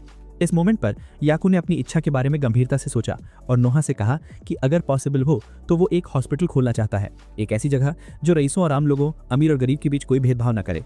वो वहाँ हर किसी की चेकअप करेगा, हर किसी की केयर करेगा, चाहे वो कोई भी हो। याकू ने महारानी का ट्रीटमेंट बाद में शुरू किया। 3 महीने पहले की तुलना में अब उनकी स्किन टोन काफ़ी बेहतर हो गई थी, जिससे याकू ने रिलीव्ड सांस ली। आखिरकार दवा ने असर करना शुरू कर दिया था। महारानी ने ये सुना और तुरंत लाफ्ट और कहा कि याकू अब बहुत ज़्यादा हम्बल हो रहा है। उन्हें यकीन हो गया कि वो दिन ब दिन हेल्दियर होती जा रही है। बिस्तर पर लेटे हुए उस शाम को याद करते हुए उन्हें ऐसा लग रहा था जैसे उन्होंने मान लिया हो कि उनकी डेथ बहुत करीब है। और उस समय याकू के कॉन्फिडेंट बयानों ने उनके भीतर आशा की एक लौ जगा दी थी। उस दिन के बारे में सोचकर महारानी थोड़ी सैड हो गई। उनकी मृत्यु के बाद उनकी पावर और एग्जिस्टेंस सब कुछ अतीत में खो जाएगा, जो बेहद टेरिफाइंग था। महारानी सोच रही थी कि क्या एक ऐसा व्यक्ति जो on the brink of death खड़ा है और अपना वैल्यू खो रहा है, अब भी साम्राज्य पर शासन करने की योग्य है। याकू ने तुरंत इसका खंडन करते हुए कहा कि ऐसा कभी नहीं होगा। सभी परिस्थितियों में, चाहे कितनी भी बुरी स्थिति क्यों ना हो, महारानी की जरूरत उनके बेटे और बेटियों को ही होगी, इसलिए कम से कम एक क्वीन के रूप में तो जरूर। इसके अलावा इस साम्राज्य में ऐसे कई सिटीजन्स थे जिन्हें उनकी जरूरत थी। जब तक वे मौजूद रहे, महारानी का बहुत सिग्निफिकेंस रहा। महारानी ने यह सुना और फिर लाफ किया। कहा कि याकू के बात करने का तरीका वाकई कानों को भा रहा है। उनके लिए याकू के अभी कहे गए सांत्वना भरे शब्द सोल मेडिसिन की तरह थे। एग्जाम खत्म हो गया और याकू जाने की अनुमति मांगने के लिए खड़ा हो गया। फिर उसने अनजाने में महारानी को एक और बात याद दिलाई। एक ऐसा इंसान जो मानो मर गया हो लेकिन फिर भी उस पर काबू पाकर जिंदा रह पाया। ये वाकई उसकी दूसरी जिंदगी होगी और महारानी के लिए लाइफ और भी खूबसूरत हो जाएगी। कुछ समय बाद महारानी का ट्यूबरकुलोसिस पूरी तरह ठीक हो गया। वो अपने डेली रूटीन में लग गईं और ग्रैंड नोबल ब्रूनो को मुलाकात के लिए बुलाया। इस बार उन्होंने उन्हें उनके बेटे के बारे में बात करने के लिए बुलाया। महारानी ने याकू के लिए एक बड़ा रिवॉर्ड तय किया था। कुछ ही दिनों बाद ब्रूनो याकू को महल में ले गया। याकू अपने पिता के पीछे पीछे गया। इस फॉर्मल सेरेमनी को लेकर थोड़ा एंग्शियस, सोच रहा था कि क्या वो इसमें भाग लेने की योग्य है। ब्रूनो ने तुरंत अपने बेटे को समझाया और कहा कि उसके बेटे होने के नाते याकू को अपनी पोजीशन पर पूरा भरोसा होना चाहिए। समारोह में प्रवेश करते हुए सुंदर महारानी एलिजाबेथ सभी मंत्रियों के सामने प्रकट हुई। समारोह शुरू हुआ और सबसे पहले पुरस्कृत होने वाले व्यक्ति थे ग्रैंड नोबल ब्रूनो। उसने उनके इलाज और अगली नहड़ी के पालन पोषण में बड़ा योगदान दिया था। इस महान उपलब्धि के लिए उसे एक विशाल टेरिटरी दिया गया, जिससे सभी मंत्री जेलस हो गए। ब्रूनो के तुरंत बाद महारानी ने याकू को बुलाया। वो नर्वसली महारानी के पास गया और उन्हें प्रणाम किया। महारानी ने याकू को उसके योगदान के लिए सीधे अप्रेंटिस फार्मासिस्ट से रॉयल फार्मासिस्ट के पद पर प्रमोट कर दिया और इसके अलावा उसे रॉयल कैपिटल में एक फार्मेसी खोलने का विशेषाधिकार भी दिया। याकू को मिले बेनिफिट से वो बहुत हैरान हुआ और मुड़कर देखा तो नुआ मुस्कुरा रहा था। शायद नुआ ने महारानी को याकू की इच्छा बता दी थी। जैसे ही आदेश जारी हुआ, अगले दिन याकू को अपने घर स्किल्ड कारपेंटर्स की एक टीम का स्वागत करना पड़ा। वे महारानी के आदेश पर याकू की फार्मेसी बनाने में मदद करने आए थे, जिससे याकू बहुत सरप्राइज्ड हुआ क्योंकि उसने अभी तक अपनी फार्मेसी के लिए कोई प्लान नहीं सोचा था। तभी एलन अचानक कमरे में दाखिल हुई। वो ग्रैंड नोबल ब्रूनो के आदेश पर याकू की फार्मेसी सेटअप में मदद करने आई थी। ये देखकर कि याकू अभी भी थोड़ा हेजिटेंट था, तो एलन ने उसे याद दिलाया कि आगे और डिबेट करने की कोई ज़रूरत नहीं है। अगर याकू को कुछ पसंद ना आए तो वो फ्रीली रिकंस्ट्रक्ट कर सकता है। वो रिनोवेशन भी कर सकता था क्योंकि सब कुछ कवर्ड था महारानी के द्वारा। इसलिए याकू ने डिज़ाइनिंग शुरू कर दी। याकू ने बहुत मेटिकुलस डिज़ाइन तैयार किया, जिससे कारपेंटर टीम का काम आसान हो गया। याकू स्थिति का ओवरव्यू लेने के लिए इधर उधर घूमा और सुपरवाइजर उसके पीछे दौड़ा फार्मेसी साइन बोर्ड के लिए नाम पूछने। नाम के बारे में याकू ने पहले ही सोच लिया था। उसने फैमिली नेम यूज़ करने का विचार किया, फिर बदल गया। ये याकू की ड्रीम फार्मेसी थी, इसलिए उसने अपना फैमिली नेम यूज़ नहीं करना चाहा। कुछ देर सोचने के बाद याकू मुस्कुराया। उसे एहसास हुआ कि उसकी मेडिसिन शॉप किसी दूसरे वर्ल्ड में है, तो अदर वर्ल्ड फार्मेसी नाम उसे सही लगा। याकू के सोचने से पहले ही सुपरवाइजर ने अपने सबऑर्डिनेट्स को साइन बोर्ड तैयार करने का आदेश दे दिया। कुछ ही पलों बाद अदर वर्ल्ड फार्मेसी का साइन बोर्ड बनकर तैयार हो गया। एलन दौड़कर याकू की तारीफ करने आई और कहा कि नाम बहुत गुड लग रहा है और इससे एडवर्टाइजिंग हैसल से छुटकारा मिलेगा। लेकिन याकू को यह नाम बिल्कुल भी परफेक्ट नहीं लगा। वो बस अपनी शुरुआत थोड़ी लो की रखना चाहता था। तभी एक वाइट बियर्डेड मैन बातचीत करने आया। उसने अपना परिचय बुरान के रूप में दिया, जो रॉयल फार्मासिस्ट एसोसिएशन का प्रमुख है और इस बड़ी फार्मेसी के ओनर से मिलना चाहता है। तो याकू आगे बढ़ा और उसने रिप्लाई दिया। कुछ ही वाक्यों के बाद बुरान ने याकू का मॉक करना शुरू कर दिया, कहते हुए कि वो सेलिंग कैंडी, जिससे एलन थोड़ी अनकंफर्टेबल हो गई। वो याकू के पक्ष में खड़ी होनी ही वाली थी, लेकिन उसने उसे रोक दिया। याकू फिर भी स्माइल किया और कहा कि सचमुच उसकी फार्मेसी में कैंडी लाइक मेडिसिन्स हैं। ये सुनकर बुरान जोर से हंसा, फिर कीमतों पर बार्गेनिंग शुरू कर दी। उसके अनुसार किसी नई द्वारा स्थापित फार्मेसी की प्राइसेस बहुत ऊंची होती हैं। याकू ने तुरंत मना कर दिया, कहते हुए कि वो मेडिसिन आम लोगों के लिए चीप देगा। बेशक बुरान को इस पर यकीन नहीं हुआ। याकू की मेडिसिन आम लोगों के लिए कितनी सस्ती होंगी, ये सुनकर एलन को और फ्रस्ट्रेशन हुई और वो सीधे उसके मुंह पर चिल्लाई, बात घुमाने की कोई ज़रूरत नहीं है। अगर वो इस फार्मेसी में इंटरफेयर करने का इरादा रखता है तो वो खुद उसकी ओपोनेंट होगी। एलन की स्पीड इतनी तेज थी कि बुरान डर गया और तुरंत वहाँ से निकल गया। इसके बाद याकू और एलन फार्मेसी का केयरफुल इंस्पेक्शन करने के लिए अंदर गए। एलन ने पहले ही याकूब को कंपाउंडिंग और बाकी सब चीजों के लिए सारे टूल्स तैयार करने में मदद कर दी थी। याकू ने हिसाब लगाना शुरू किया कि वो और एलन दोनों दवाएं बेच सकते हैं और कंपाउंडिंग भी कर सकते हैं, इसलिए उन्हें हिसाब किताब करने के लिए एक और व्यक्ति की जरूरत थी। लुट ने तुरंत वो काम करने की पेशकश की, लेकिन क्योंकि लुट केवल 9 साल की थी, याकू उसे इतना बड़ा काम नहीं करने दे सकता था। इसलिए उसने लुट को दवाखाने में कुछ छोटे मोटे काम सौंप दिए। एलन को भी ये उचित लगा, क्योंकि लुट के वहां होने से दवाखाने का एटमॉस्फेयर ज्यादा खुशनुमा हो जाएगा। उस शाम जब याकू हवेली लौटा तो उसने कुछ सर्वेंट्स को किसी बात पर रोते हुए देखा। वो उत्सुकतावश दौड़कर पूछने गया और अंकल सेड्रिक ने धन्यवाद स्वीकार किया, क्योंकि उसके पैर में चोट लग गई थी। अब वो ग्रैंड नोबल की हवेली में अपना अकाउंटिंग वर्क नहीं कर सकता था और मालिक ने उसे अपने होम टाउन जाके रिटायरमेंट लेने की अनुमति दे दी थी। सभी बहुत दुखी थे, क्योंकि सेड्रिक वहां बहुत लंबे समय से काम कर रहा था और वे उससे बिल्कुल भी अलग नहीं होना चाहते थे। तो याकू को तुरंत एक आइडिया सूझा। वो सेड्रिक के पैर का इलाज करेगा और फिर उसे अपनी दवाखाने का अकाउंट संभालने को कहेगा। इसके बाद याकू अपने पिता से अनुमति लेने दौड़ा। वो तुरंत मान गया और बटलर को आदेश दिया कि एक बड़ा चेस्ट लेकर आए जिसमें ढेर सारा गोल्ड हो। दवाखाना खोलना बहुत महंगा होता, इसलिए ये अपने बच्चे के लिए माता पिता के प्यार का एक छोटा सा सिंबल था। इस तरह याकू ने अपनी दवाखाने के लिए एक अकाउंटेंट रख लिया। कुछ दिनों बाद उसकी दवाखाना ऑफिशियली खुल गई। याकू और पूरा स्टाफ दरवाजे के सामने खड़ा था। याकू के भाषण के साथ दूसरी दुनिया की दवाखाने का नारा था, कुलीन और साधारण, अमीर और गरीब में कोई भेदभाव नहीं किया जाएगा। यहाँ वो जरूरतमंदों को दवाइयाँ बेचता था। हालांकि कुछ लोग अभी सोचते थे कि याकू अभी जवान है और अपने परिवार की रेपुटेशन के साथ मैसिंग कर रहा है। वे अभी उसकी क्षमताओं पर भरोसा नहीं कर पाए थे। कुल मिला के याकू की फार्मेसी का उद्घाटन बहुत सक्सेसफुल रहा। याकू की दवाखाना 1 महीने से खुली थी, लेकिन अभी तक कोई कस्टमर नहीं आया था। याकू को ये देखकर थोड़ी सरप्राइज हुई, लेकिन एलन को ये बिल्कुल नॉर्मल लगा, क्योंकि आम लोग आम लोगों की दवाखानों में ही जाते थे और जब नोबल्स को किसी चीज़ की ज़रूरत होती तो वे सीधे अपने महलों में फार्मासिस्ट्स को बुलाते थे। दवाखाने तक जाने की कोई ज़रूरत नहीं थी। याकू बस सुराई स्माइल देखे खुद को सांत्वना दे सका। उसे लग रहा था कि उसकी दवाखाने को लोगों तक पहुंचने के लिए अभी बहुत लंबा जर्नी तय करना है।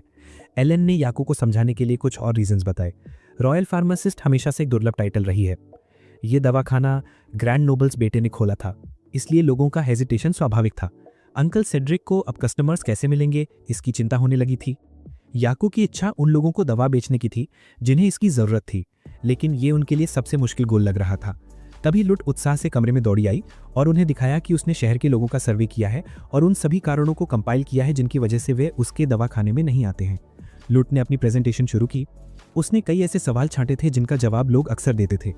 पहले तो उन्हें रॉयल सील का डर था, फिर किसी नोबल से बदतमीजी से बात करने का डर, और फिर उनके पास शाही दवाखाने में घुसने के लिए अच्छे कपड़े भी नहीं थे। याकू को इनमें से किसी भी बात की कोई खास कंसर्न नहीं थी। लुट को लगता था कि ऐसा इसलिए है क्योंकि बाहर गार्ड्स बहुत डरावने थे, इसलिए लोग अंदर आने की हिम्मत नहीं करते थे। एक और बात जो सबसे ज़रूरी लग रही थी वो ये थी कि उन्हें चिंता थी कि यहाँ दवाइयाँ बहुत एक्सपेंसिव होंगी। शुरुआत में सभी लोगों को दवाइयाँ उपलब्ध कराने के लिए याकू ने बार्गेनिंग सिस्टम बनाया था। वो गरीबों को सस्ती और अमीरों को महंगी दवाएं बेचता था। लेकिन इसी नियम ने उसके और उसके पेशेंट्स के बीच एक बैरियर खड़ी कर दी थी, जिससे याकू को इस समय कोई और सोल्यूशन सोचना पड़ा। मिस्टर सेड्रिक ने सोचा कि याकू को एंट्रेंस प्राइसेस पर लिख देनी चाहिए, लेकिन लुट को ये उपाय ठीक नहीं लगा क्योंकि ज़्यादातर लोग रीड नहीं कर सकते थे। अगर उन्होंने प्राइस लिस्ट भी लगा दी होती तो भी लोग नहीं समझ पाते कि क्या है। इसलिए याकू और पूरी टीम ने मिलकर कोई नया सोल्यूशन सोचना पड़ा। अगले कुछ दिनों तक याकू की दुकान बिल्कुल खाली रही। केवल एक बूढ़ा आदमी जीन नियमित कस्टमर के रूप में रोज कुछ कैंडीज खरीदने आता था। ये कैंडीज विटामिन सी प्रदान करती थी, इसलिए याकू ने अनुमान लगाया कि वो शायद समुद्र में मछली पकड़ने वाला सेलर होगा। याकू ने उत्सुकता से पूछा तो जीन ने तुरंत टॉपिक चेंज किया और वहां से चला गया। याकू को ज्यादा शक नहीं हुआ और वो ताज़ी हवा लेने के लिए बाहर गया, लेकिन तभी उसकी नज़र दो और नोबल्स जैसी आकृतियों पर पड़ी। तभी दो डिस्गाइज लोग याकू को आवाज़ लगाने लगे। हालांकि उन्होंने मास्क पहने हुए थे, फिर भी याकू अपने माता पिता को पहचान नहीं पाया। इसके बाद वो उन दोनों को स्टोर के अंदर ले गया। याकू की माँ थोड़ी उदास थी। उसने अपना डिस्गाइज बदलने की बहुत कोशिश की थी, फिर भी उसका चेहरा जल्दी ही खुल गया, जो बिल्कुल भी फनी नहीं था, बस एक अतिरिक्त मास्क था और याकू मुस्कुरा रहा था। इसके बाद ब्रूनो ने याकू से स्टोर टूर करने की अनुमति मांगी, इसलिए याकू अपने माता पिता के लिए गाइड बन गया। सबसे पहले भूतल पर स्टोर का मुख्य हिस्सा था, जहां डिस्प्ले रूम, कंपाउंडिंग रूम और रिसेप्शन थे। दूसरी मंजिल पर मरीजों का ट्रीटमेंट होता था, जिसमें 4 बिस्तर और एक अलग कमरा था। तीसरी मंजिल पर कर्मचारी और याकू आराम करते थे और वहां रसोई देखकर उसकी माँ बहुत खुश हुई।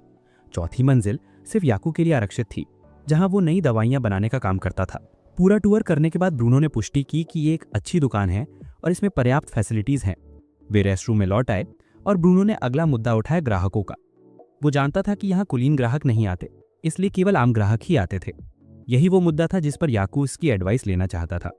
याकू ने उत्सुकता से ब्रूनो से पूछा कि क्या कोई तरीका है जिससे लोग उसकी दवा खाने में आराम से आ सके। ये सुनकर याकू की माँ ने तुरंत सोल्यूशन सुझाया।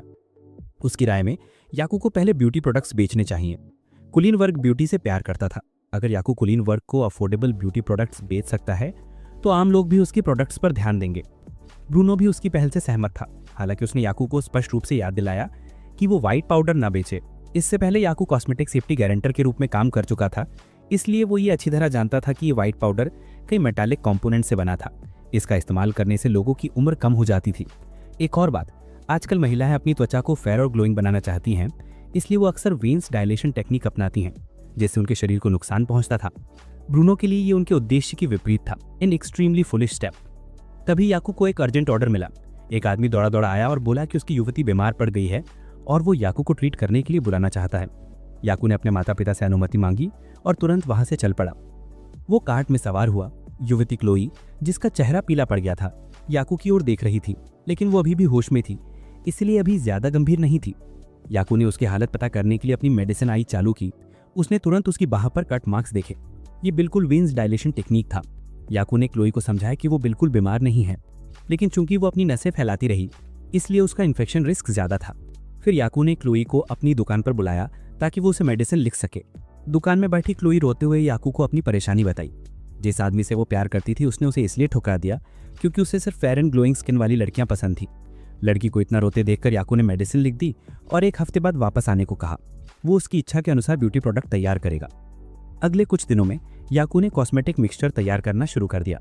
उसे पहले खुद पर इसका टेस्ट करना था। ये जानते हुए कि याकू व्हाइट पाउडर बनाएगा, एलन भी हैरान रह गई। याकू के पास पहले से ही उस असुरक्षित तरीके की जगह लेने वाला प्रोडक्ट था। उसने योजना बनाई कि अगली बार महारानी से मिलते समय वो उन खतरनाक प्रोडक्ट्स पर बैन लगाने के लिए कहेगा। ठीक 1 हफ्ते बाद बहन क्लोई सामान लेने दुकान पर आई। याकू उसे अंदर ले गया और इस्तेमाल पर हर स्टेप समझाया। ये कोई पाउडर कॉस्मेटिक नहीं था, बल्कि क्रीम जैसा कॉस्मेटिक था, जो न सिर्फ त्वचा को फेयर बनाता बल्कि धूप से भी प्रोटेक्ट करता। अगला था हाइलाइटिंग पाउडर। एलन ने इसे क्लोई के चेहरे पर लगाया और तुरंत उसकी त्वचा ग्लो करने लगी। कुछ ही पल बाद जब ब्यूटी ट्रीटमेंट पूरा हुआ, क्लोई ने मिरर में खुद को देखा और यकीन नहीं हुआ कि उसका चेहरा इतना स्मूथ और रेडिएंट हो सकता है। ये उसके द्वारा पहले इस्तेमाल किए गए कॉस्मेटिक से बिल्कुल अलग था। और अंत में क्लोई के सोने से पहले इस्तेमाल किया जाने वाला मेकअप रिमूवर उसकी त्वचा को और भी ग्लोई बनाता था। क्लोई को कॉस्मेटिक सेट मिला और वो इन टीयर्स फूट पड़ी। अब उसे नसों के फैलने का दर्द नहीं सहना पड़ेगा। इसके बाद अंडरवर्ल्ड फार्मेसी की नई कॉस्मेटिक लाइन के प्रचार प्रसार की श्रृंखला शुरू हुई। लट ने दुकान के बाहर एक बास्केट लेकर लोगों को इसे आजमाने के लिए बुलाया। रईसों द्वारा यूज किए जाने वाला ब्यूटी प्रोडक्ट, लेकिन बहुत अफोर्डेबल, इसलिए महिलाओं में ही एक्सट्रीमली पॉपुलर हो गया। कुछ ही देर में याकू की दुकान क्राउडेड हो गई। सच कहूं तो कोई भी रूमर मुंह से बाती से ज्यादा तेजी से नहीं फैलता। याकू के स्टोर में ग्राहकों की भीड़ देखकर पुरुष ग्राहक भी उत्साहित हो गए और सर्विस एक्सपीरियंस लेने के लिए आए। सिस्टर क्लोई भी अपनी करीबी फ्रेंड को मदद के लिए साथ लाई, लेकिन अचानक बढ़ती डिमांड के कारण याकू तेजी से प्रोडक्शन पूरा नहीं कर पा रहा था। तो सिस्टर क्लोने ने तुरंत एक बिजनेस प्रपोजल रखा। वो चाहती थी कि याकू अपनी खुद की एक डिस्टिंक्ट कॉस्मेटिक कंपनी खोले और वो इस वेंचर में इन्वेस्टर बनेंगी। ऐसा लग रहा था कि याकू को ही इसका सबसे ज्यादा फायदा होगा, इसलिए उन्होंने अंकल सेड्रिक से राय ली और उन्हें भी ये लग गया कि ये याकू के लिए बेहद बेनिफिशियल है। चटालियन फैमिली के साथ व्यापार करना वाकई बहुत सौभाग्य की बात थी। कागजी कार्रवाई मिस्टर सेड्रिक संभाल लेंगे, इसलिए याकू को बस अप्रूवल देना था। इस तरह कुछ ही दिनों में याकू का कॉस्मेटिक स्टोर तैयार हो गया। सिस्टर क्लूने ने याकू के लिए बेस्ट कॉस्मेटिक फार्मासिस्ट भी नियुक्त किए। सभी की मेहनत का नतीजा ये हुआ कि जब अगली टीम मीटिंग हुई तो लेट की रिपोर्ट्स को यूजर्स की भरपूर प्रशंसा मिली, जिससे याकू को अंडरवर्ल्ड फार्मेसी को और भी विकसित करने की प्रेरणा मिली। महारानी ने याकू को महल में बुलाया। नए ब्यूटी प्रोडक्ट्स होने के बावजूद उन्हें इस्तेमाल न करने देना महारानी को थोड़ी अनॉय कर गया। सांत्वना देने के लिए याकू ने उन्हें एक नया प्रोडक्ट दिया। इसके बाद उन्होंने उस खतरनाक वेन डायनेशन उपाय पर चर्चा की। विचार विमर्श के बाद महारानी ने पूरे साम्राज्य में उस उपाय पर बैन लगा दिया। एक और बात, वो चाहती थी कि याकू दवाइयों और ब्यूटी प्रोडक्ट्स की कीमतें बढ़ा दे। उसकी दवाइयों की कीमतें बहुत कम थी और अगर ऐसा ना किया गया तो दूसरे व्यापारी ट्रेड जारी नहीं रख पाएंगे, जिससे साम्राज्य की इकोनॉमी प्रभावित होगी। महारानी ये भी चाहती थी कि याकू नए कॉस्मेटिक फॉर्मूला साझा करे। याकू देश के कॉस्मेटिक्स इंडस्ट्री पे मोनोपोली नहीं कर सकता था। याकू ने ये सुना और तुरंत मान गया, क्योंकि वो लंबे समय से ये नॉलेज दूसरों के साथ साझा करना चाहता था। इनाम मिलने के बाद उसे जाकर इसका इंस्पेक्शन तो करना ही था।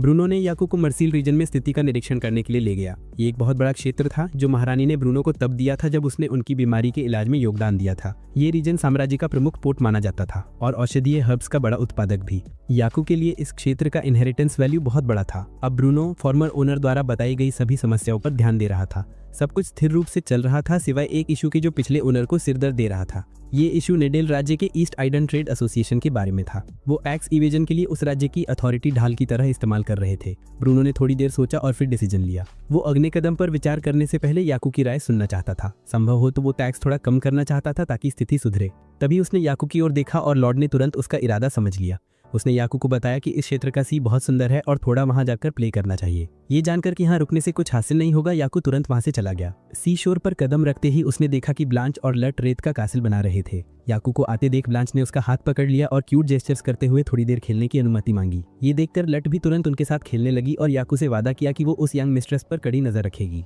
दोनों ने इतनी जोर से मिन्नतें की कि याकू को मानना पड़ा, लेकिन वो सिर्फ अपने पैरों तक ही पानी में जा सकते थे, ज्यादा दूर नहीं। एलन भी वहां मौजूद थी। दोनों बच्चों को खुश देखकर उसका भी मन हुआ कि वो नीचे जाकर सी में खेल ले। एलन ने याकू को अपने साथ आने के लिए बुलाया, लेकिन उसने मना कर दिया और किनारे पर बैठकर ब्लांच को देखता रहा। उस छोटी बच्ची को देखकर याकू को अपनी पुरानी बहन याद आ गई। जब वो पुरानी दुनिया में था तो हर साल याकू अपने बहन के साथ बीच पर जाता था। उसकी बहन भी समुद्र में खेलना चाहती थी, लेकिन बहुत छोटी थी, इसलिए याकू राजी नहीं हो सका। उसे मनाने के लिए याकू ने वादा किया था कि जब वो 5 साल की होगी तो वो उसे सी प्ले करने देगा। दोनों भाई बहन ने वादा करते हुए अपनी फिंगर्स आपस में फंसा ली, लेकिन तभी पता चला कि उसकी बहन को गंभीर बीमारी है और याकू का वादा अब पूरा नहीं हो सकता। ये सोचते ही याकू को लट की स्क्रीम सुनाई दी। समुद्र की लहरें ब्लांच को खींच रही थी। बिना सोचे समझे याकू तुरंत समुद्र में कूद गया, लेकिन धारा उल्टी थी और ब्लांच दूर तक खींचती चली गई। छोटी बच्ची धीरे धीरे थककर डूबने लगी। याकू अपनी बहन को फिर से खोने का ग्रीफ सहन नहीं कर सकता था। बहाव बहुत तेज था। अगर याकू गोता भी लगा लेता तो भी ब्लांच को पकड़ना मुश्किल होता। तभी याकू के मन में एक विचार आया, काश समुद्र का पानी न होता तो वो ब्लांच को पकड़ लेता। तुरंत याकू के हाथ पर लगी सेक्रेट सील चमक उठी और समुद्र के बीचों बीच एक बड़ा गोल होल बन गया जिसमें बिल्कुल भी पानी नहीं था। एलन ने आंखें मली होश में आई और सीन को घूरने लगी। उसने सोचा कि याकू ने शायद डिवाइन मैजिक इस्तेमाल किया होगा, लेकिन करीब से देखा तो पता चला कि ऐसा नहीं था। जहां वो खड़ी थी वहां समुद्र तल था और रेत बिल्कुल सूखी थी।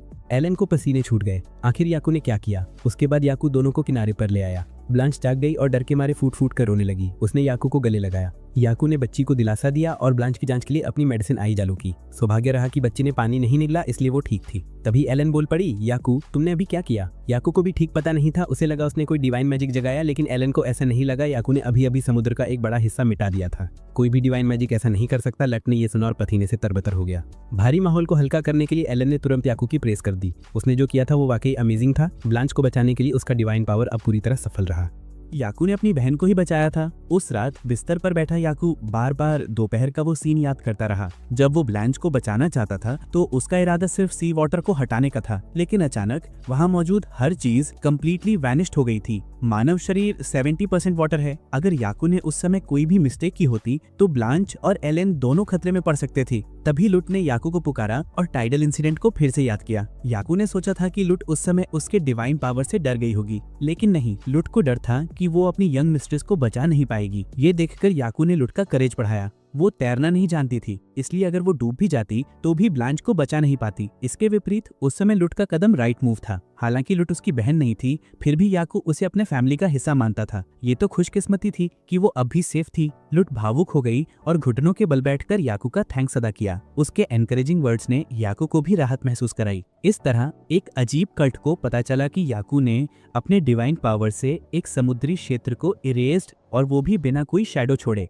उनके लिए याकू एक हेरेटिक था। उन्होंने उसे हंट करने के लिए आर्मीज इकट्ठी कर ली और किसी भी कीमत पर उसे खत्म करने का रिजॉल्व किया। मार्सेल की यात्रा समाप्त हो गई थी और याकू की अंडरवर्ल्ड फार्मेसी फिर से चालू हो गई। वे सिर्फ एक हफ्ते के लिए बंद हुए थे, लेकिन याकू के ग्राहक पहले ही ट्रिपल्ड हो गए, जिससे याकू और एलन दोनों के पसीने छूट रहे थे। ग्राहकों की इतनी बड़ी संख्या शायद उन्हें फिर से ओवरटाइम करने पर मजबूर कर देगी।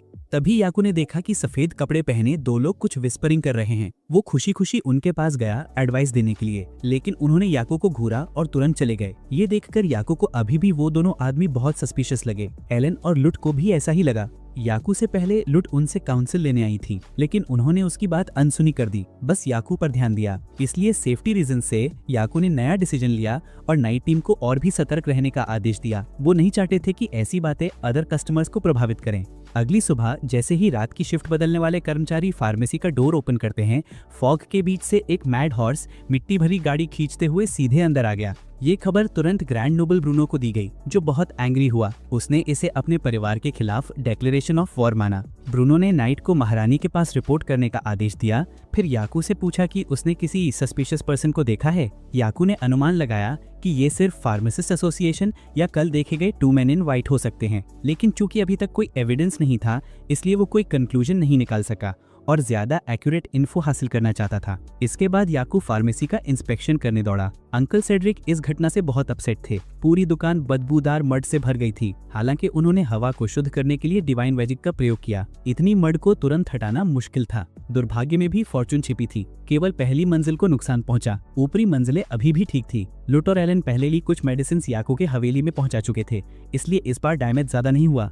तभी मिस्टर जीन अपने कुछ दोस्तों के साथ आए। ये देखकर कि याकू को ट्रबल हो रही है, वो मदद के लिए आगे आए। न केवल जीन का ग्रुप बल्कि आसपास के लोग भी याकू की क्लीनअप में मदद करने दौड़े। इस घटना के कल्प्रिट्स के प्रति सभी लोग बहुत एंग्री थे। हालांकि उन्हें कोई पेमेंट नहीं मिला, फिर भी वो याकू की मदद के लिए एंथुजियास्टिक थे। इतने सारे लोगों का इतना प्यार देखकर याकू बेहद इमोशनल हो गया। उन्होंने और अंकल सेड्रिक ने सिर झुकाकर सबका थैंक्स अदा किया। तभी एक महिला दौड़ती हुई आई और याकू को पुकारने लगी। वो फूट फूट कर रो रही थी और याकू को बताया कि उसके पिता अचानक सनस्ट्रोक की वजह से बेहोश हो गए हैं और वो चाहे जितनी कोशिश कर ले वो उन्हें उठा नहीं पा रही है। इसलिए याकू ने पूरी दुकान का सामान अंकल सेड्रिक को सौंप दिया और महिला के पिता को बचाने के लिए उसके पीछे चल पड़ा। सुरक्षित रहने के लिए याकू ने ऑल काइंड्स ऑफ मेडिसिन साथ में लाया, लेकिन जैसे जैसे वो आगे बढ़े उसे और भी ओमिनस फीलिंग हुई कि कुछ रॉन्ग है। ये महिला उसे रॉयल कैपिटल से बहुत दूर लेकर जा रही थी। जब तक याकू पीछे मुड़कर पूछने लगा, वो महिला वैनिश्ड हो गई। उसके तुरंत बाद अनगिनत सफेद वस्त्र पहने लोग प्रकट हुए और याकू को घेर लिया। वे होली एम्पायर के जजेस थे, जो याकू की शैडोलेस नेचर और मार्सेल में समुद्र को इरेज करने की घटना को स्पष्ट करने आए थे। एलन के साथ अपनी लेसन्स में याकू ने देवीय मंदिर के बारे में और भी जाना, जो इस दुनिया में देवताओं और देवीय मैजिक का उद्गम था और साथ ही ये दुनिया का सबसे बड़ा धार्मिक संगठन था। उनका काम नवजात शिशुओं में देवीय शक्ति का आकलन करना और उनका पालन पोषण करना था। ये याद करते हुए याकू को लुट की कही बात याद आई, जिसके अनुसार बिना डिवाइन मैजिक एक नोबल को पदावनत करके कॉमनर बना दिया जा सकता था। इतना ही नहीं, देवीय मंदिर ही प्रत्येक देश के राजाओं को क्राउन और देवीय दंड देता था, जिसकी शक्ति एक राज्य से भी अधिक थी। एलन ने याकू को विशेष रूप से हेरेटिक इन्वेस्टिगेशन ब्यूरो से सावधान रहने की याद दिलाई। ये ब्यूरो धर्मांध और दुष्टात्माओं को नष्ट करने में एक्सपर्ट था, जो देवीय शक्ति का दुरुपयोग करते थे। इस संगठन की आर्मी शक्तिशाली और क्रूर थी। फिर भी अब याकू का सामना हेरेटिक इन्वेस्टिगेशन ब्यूरो के डायरेक्टर सोलोमन से हुआ। वो एक ऐसा आदमी था जिसकी कोई शैडो भी नहीं थी और जिसने शहर के बीचों बीच बड़ी दवा की दुकान खोलने की हिम्मत की थी। दिन दहाड़े आते वो जानते थे कि सोलोमन को समझ नहीं आ रहा था कि याकू फूलिश है या बस कॉन्फिडेंट। याकू बस मुस्कुराता रहा और समझाने की कोशिश करता रहा कि वो कोई इविल स्पिरिट नहीं, बस एक इंसान है। बेशक सोलोमन को याकू की बातों पर विश्वास नहीं हुआ। उसने याकू को अपना सामान नीचे रखने और पीछे हटने का ऑर्डर दिया क्योंकि वो कोई बड़ा इंसिडेंट नहीं बनाना चाहता था। याकू को उसकी बात माननी पड़ी। सोलोमन ने याकू को पकड़ने के लिए एक इविल स्पिरिट रिस्ट्रेनिंग स्ट्रक्चर तैयार की थी, लेकिन जब ये डिवाइन मैजिकल स्ट्रक्चर डिप्लॉय हुआ, पलक झपकते ही वो इंस्टेंटली मैनेज हो गया। इससे पूरी हेरेटिक इन्वेस्टिगेशन टीम शॉक्ड रह गई। उनमें से एक ने अपनी स्टाफ उठाई और याकू को घेरते हुए गोलियां बरसाने लगा। याकू बिल्कुल शांत रहा। उसने अपने लिए एक वॉल ऑफ फायर बनाने के लिए नाइट्रोजन का इस्तेमाल किया, फिर आग को बुझाने के लिए हवा से ऑक्सीजन निकाली। अगर आग का कोई असर नहीं हुआ तो आइस क्या? उन्होंने आइसी स्वॉर्ड याकू की ओर फेंकी, लेकिन याकू द्वारा बनाई गई बैरियर को छूते ही वो तुरंत डिसअपियर हो गई। इस एबिलिटी ने पूरी जांच टीम को पसीने पसीना कर दिया। उनका मानना था कि याकू का डिवाइन मैजिक बहुत गुणी है, उसे अब अलाइव पकड़ना बहुत खतरनाक है और तुरंत एलिमिनेट करना जरूरी है। सोलोमन के आदेश पाकर पूरी जांच टीम ने याकू पर अटैक करने के लिए स्क्वाड बनाना शुरू कर दिया और हर एक व्यक्ति जिसके पास कोई एबिलिटी थी वो उस पर लगातार गोलियां बरसा रहे थे। पृथ्वी के पांचों एलिमेंट्स ने मिलकर याकू पर अटैक किया, लेकिन एक जबरदस्त एक्सप्लोजन के बाद भी याकू को कोई हार्म नहीं हुआ। उसने सभी अटैक्स को रोकने के लिए एक विशाल आइस वॉल बना ली। इस समय तक याकू थोड़ा ट्रबल्ड भी हो गया था। उसने शक्तिशाली एनर्जी उत्सर्जित की जिससे सोलोमन टेरिफाइड हो गया और उसने जल्दी से सभी को डिफेंसिव फॉर्मेशन बनाने का आदेश दिया, लेकिन तब तक बहुत देर हो चुकी थी। याकू से निकलने वाली शक्ति ने सोलोमन को लड़खड़ाकर फॉल करवा दिया, जबकि बाकी लोग उसकी मदद के लिए दौड़े। इस समय याकू ने पूरा विशाल आइस चंक उठाया और उन्हें धमका रहा था। उसने कहा, आप तुरंत स्टॉप करो, मैं इस दुनिया में लड़ने नहीं बल्कि लोगों को बचाने आया हूँ, और अगर आप फिर भी ऐसा करेंगे तो बदला लेना पड़ेगा। याकू का पूरा शरीर ग्लो होने लगा जिससे सोलोमन के पसीने छूट गए। उसे एहसास हुआ कि ये इमेंस डिवाइन पावर कंधे पर एक होली सील याकू पर कोई शैडो नहीं छोड़ता क्योंकि वो पहले से ही रेडिएंट था। सोलोमन को यकीन नहीं हो रहा था कि वो फेस टू फेस इस व्यक्ति से मिलेगा। उसने जोर से चिल्लाकर अपने सभी साथियों को याद दिलाया कि Yaku is the incarnation of medicine God.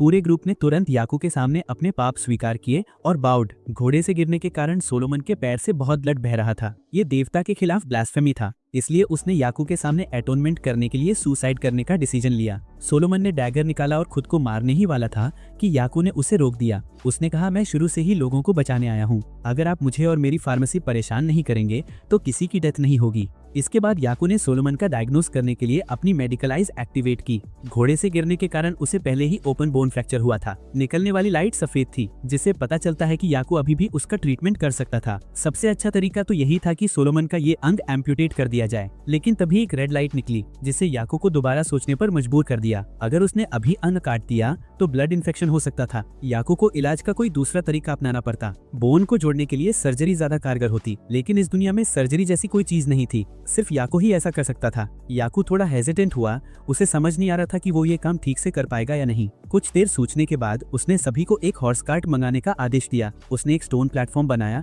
और सोलोमन को उस पर लिटा दिया। याकू ने अपना डिसीजन कर लिया था। एक डॉक्टर होने के नाते वो उसे ऐसे नहीं छोड़ सकता था। उसे उसकी सर्जरी करनी ही थी। याकू माइनर सर्जरी रूम में गया और सोलोमन को एनेस्थीसिया देना शुरू किया। वो आदमी याकू के हर इंस्ट्रक्शन को बिना बहस मान रहा था, इसलिए उसने जरा भी शिकायत नहीं की। पहले याकू ने जानवरों पर कई बार एक्सपेरिमेंटल सर्जरीज की थी, लेकिन किसी इंसान पर यह उसका पहला एक्चुअल ट्राई था। थोड़ा नर्वस तो था ही।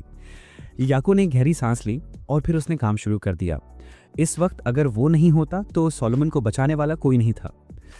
कुछ देर बाद याकू बाहर आया। फिलहाल सोलोमन की जान बच गई थी, बस रिकवरी के लिए थोड़ा वक्त और चाहिए था, इसलिए याकू ने बाकी लोगों को उसे वापस ले जाने दिया। सजा देने के बजाय याकू ने दया दिखाना ज्यादा सही समझा।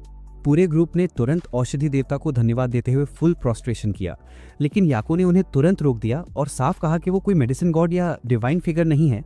वो बस एक ऐसा इंसान है जिसकी एक ही इच्छा है, डॉक्टर बनकर लोगों को बचाना। सोलोमन को बचाना उसकी जिम्मेदारी थी, और अगर वो सच में उसका शुक्रिया अदा करना चाहते हैं तो याकू सिर्फ यही चाहता था कि आज के बाद पूरी तरह सीक्रेट रखी जाए। कई महीनों बाद सोलोमन पूरी तरह ठीक हो गया। वो खुद याकू की फार्मेसी में एक सुंदर सा उपहार लेकर आया। उस घटना के बाद सोलोमन ने डिवाइन टेम्पल के आर्च बिशप का पद पाने के लिए पूरी ताकत झोंक दी, और अब उसने याकू से वादा किया कि उससे जुड़ी किसी भी हेरेसी की खबर को वो दबा देगा। लेकिन उससे पहले उसने याकू से थोड़ा समय मांगा, इसलिए याकू को दोपहर में थोड़ी देर के लिए फार्मेसी बंद करनी पड़ी। हाथ में सोलोमन का लाया हुआ केक लेकर वो किसी कोने में चुपके से खाने की जगह ढूंढ ही रहा था, तभी छोटी ब्लांच बाहर गेट से ही उसे आवाज़ देने लगी। आज उसका याकू के साथ खेलने का आफ्टरनून अपॉइंटमेंट था, इसलिए वो जल्दी पहुंच गई। उसी समय फार्मेसी के अंदर सोलोमन एक बहुत ही क्लासी बॉक्स लेकर आया था। अंदर एक छड़ी थी और वो याकू को देना चाहता था। इस स्टाफ को मेडिसिन गॉड स्टाफ कहा जाता है। 5 बेसिक एट्रीब्यूट्स के अलावा ये याकू की कॉम्बैट में भी मदद कर सकती थी और इलाज में भी।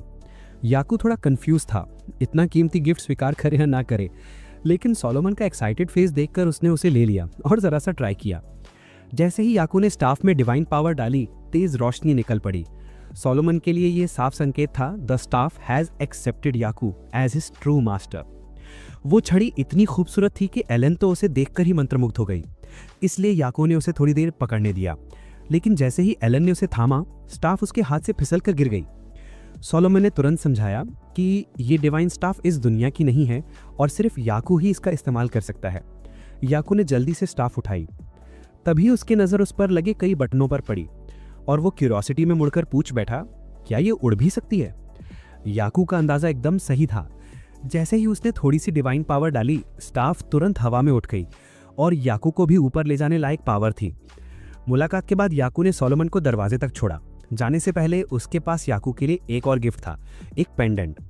ये मैजिकल पावर्स को कंट्रोल करने में मदद करता था और इसे पहनते ही याकू की शैडो बिल्कुल एक नॉर्मल इंसान जैसी दिखने लगी। याकू को यही चीज़ चाहिए थी, इसलिए उसने बिना किसी फॉर्मेलिटीज़ के उसे स्वीकार कर लिया। इसके बाद याकू लुट और उसकी बहन ब्लांच को शहर घुमाने ले गया। अपनी बहन की हर ज़रूरत उसने पूरी की। दोनों को इतना खुश देखकर याकू भी जेन्युइनली खुश था। इस तरह हेरेटिक इन्वेस्टिगेशन ब्यूरो वाला मामला पूरी तरह खत्म हो गया और फिर याकू का स्टोर पहले की तरह चढ़ने लगा।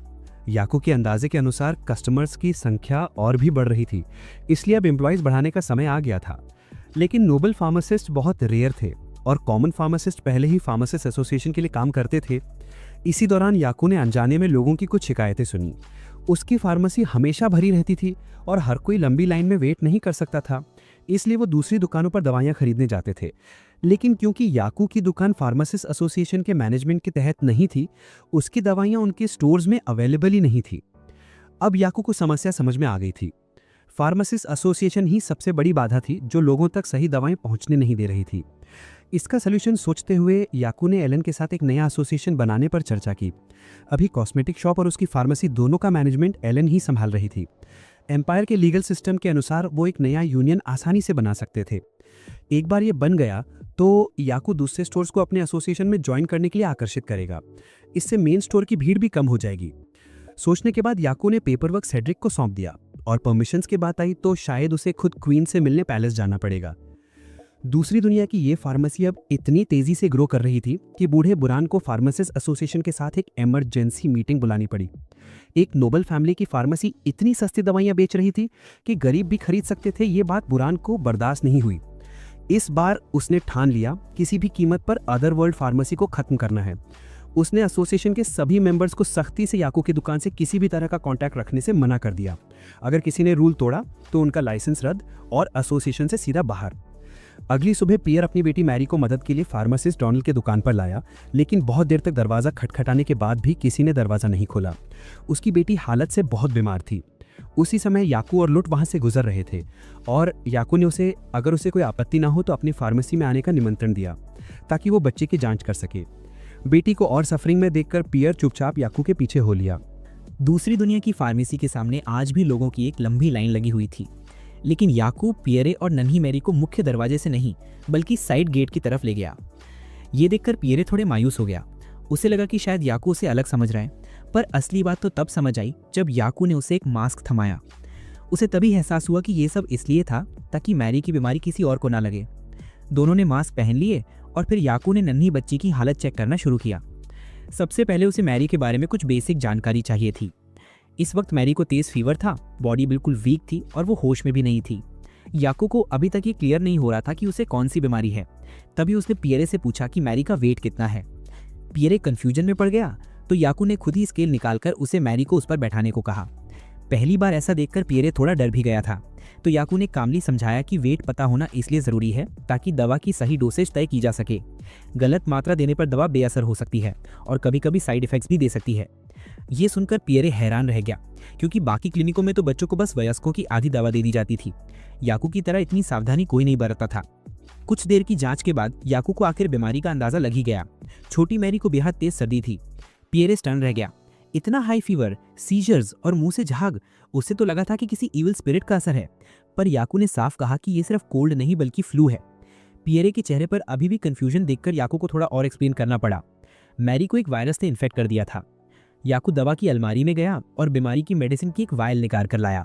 उसने बताया कि इस समय मैरी का शरीर इतना कमजोर है कि दवा खाना उतना असरदार नहीं होगा, इसलिए स्टीम इनहेलेशन सबसे बेहतर तरीका होगा। इससे बच्चे की बॉडी वार्म होगी और वायरस खुद ही कमजोर होने लगेंगे। लंबी एक्सप्लेनेशन के बावजूद भी पियरे आधा समझा आधा नहीं, तो याकू वही रुक गया और बाकी कामों में लग गया। इलाज देर शाम तक चलता रहा और सच कहें तो याकू का तरीका सरप्राइजिंगली फास्ट काम कर गया। मैरी का फीवर धीरे धीरे उतर गया। याकू ने अगले 5 दिनों की दवा भी तैयार कर दी। देर रात होने के बावजूद उसने पियरे को याद दिलाया कि इस तरह की बीमारी शाम को ज्यादा उभरती है, इसलिए अगर कोई भी परेशानी फिर से दिखे तो वो बिना हिचकिचाए वापस क्लिनिक आ सकता है। याकू ने पियरे को गेट तक छोड़ा और तभी पियरे में डरते डरते पूछा, जांच की फीस क्या है? याकू मुस्कुराया और बहुत कम अमाउंट बताया। उसने कहा कि बच्चों की जांच आसान होती है, इसलिए वो ज्यादा चार्ज नहीं करता। पियरे ने सिर झुकाया और वहां से चला गया। फार्मेसी की चमकती इमारत को देखते हुए उसे अचानक समझ आ गया, फार्मासिस्ट एसोसिएशन का याकू से कॉम्पीट करना असंभव है। घर पहुंचकर उसने खुद को काम में लगा लिया। कुछ देर बाद उसकी पत्नी कमरे में आई और बताया कि मैरी गहरी नींद में है और अब उसे कोई दर्द नहीं हो रहा। लेकिन जब उसे पता चला कि पियरे मैरी को दूसरी दुनिया की फार्मेसी ले गया था तो वो डर गई।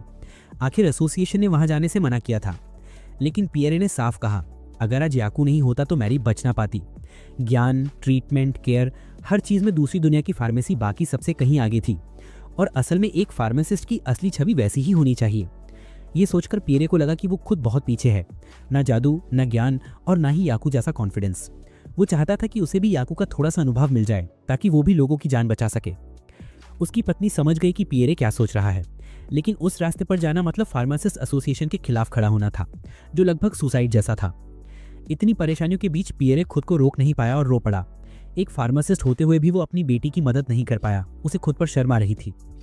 अगली सुबह फार्मासिस्ट एसोसिएशन की इमरजेंसी मीटिंग फिर से बुलाई गई। दुकानों और आय में लगातार गिरावट आ रही थी। बैरन गुस्से में था पर कुछ कर नहीं सकता था, क्योंकि दूसरी दुनिया की फार्मेसी को महारानी का सपोर्ट था और ऊपर से आर्च बिशप्स भी वहां अक्सर आ रहे थे, तो प्रैक्टिकली याकू को कोई छू भी नहीं सकता था। बैरन ने पियरे की तरफ देखा, क्योंकि उसकी दुकान सबसे ज्यादा पास थी। पियरे ने गहरी सांस ली और खड़े होकर सच बोल दिया, अगर यहाँ बैठा कोई भी व्यक्ति कभी दूसरी दुनिया की फार्मेसी गया ही नहीं तो एक बार जाकर देखें, आपको खुद समझ आ जाएगा कि लोग आपकी दुकानों पर वापस क्यों नहीं आते। वहाँ अमीर गरीब का कोई फर्क नहीं है, ट्रीटमेंट सबको सेम मिलता है। बैरन गुस्से से खड़ा हुआ और मेज पर हाथ पटका।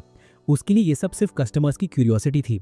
उसका कहना था, दूसरी दुनिया की फार्मेसी महारानी के प्रिविलेज का फायदा उठाकर प्राइसेस कम कर रही है और यही एसोसिएशन की हालत खराब कर रही है। बैरन ये सब कहते कहते अचानक रो पड़े। सालों से वो आम लोगों तक मेडिसिन पहुंचाते आ रहे थे, लेकिन अमीर लोग कभी उनकी केयर करने नहीं आए, ना मदद, कुछ भी नहीं। सोच के देखो, अगर एक दिन वो दवाखाना बंद हो जाए तो आम लोगों के पास इलाज का कोई ऑप्शन ही नहीं बचेगा। इधर पियर अब भी सभी को समझाने की कोशिश कर रहा था कि अनदर वर्ल्ड फार्मेसी इतनी एडवांस्ड इसलिए है क्योंकि वो लोग मरीजों को इंप्रूव करने पर फोकस करते हैं। उन्हें खत्म करने की जगह उनसे सीखना चाहिए कि पेशेंट्स का सही ट्रीटमेंट कैसे किया जाता है और मेडिसिन का सही इस्तेमाल कैसे होता है। लेकिन वो लोग तो ऐसी दवाइयाँ बेच रहे थे जिनका सोर्स भी अनक्लियर था और ये भी नहीं पता था कि वो इंसानों के लिए सेफ हैं या नहीं। तभी बैरन ने गुस्से में टेबल पर हाथ पटका और पियर को चुप करवा दिया। उसे लगा कि अगर पियर को फार्मासिस्ट एसोसिएशन पर भरोसा ही नहीं है तो उसे यहीं से अभी निकल जाना चाहिए। और बस उसी पल पियर की जॉब चली गई। उसके बाद बैरन के आदमियों ने उसकी फार्मेसी की हालत भी खराब कर दी। पियर बस खड़ा देखता रह गया, कुछ करने की ताकत ही नहीं थी। तभी अचानक याकू वहां पहुंचा। वो सीधे पियर की तरफ दौड़ा और उससे सब पूछने लगा।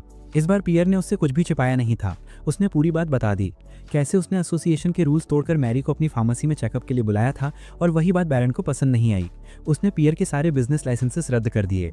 शुरुआत में पियर को लगा था कि शायद एसोसिएशन उनकी बात सुनेगा, लेकिन आखिर में उसके पास कुछ भी नहीं बचा। एसोसिएशन से निकाले जाने का मतलब था कि वो अब इस शहर में बिजनेस शुरू नहीं कर सकता। इसलिए पियर ने प्लान बनाया कि किसी दूसरे देश जाकर फिर से शुरुआत करेगा। याकू ने ये सुना और सब समझ गया।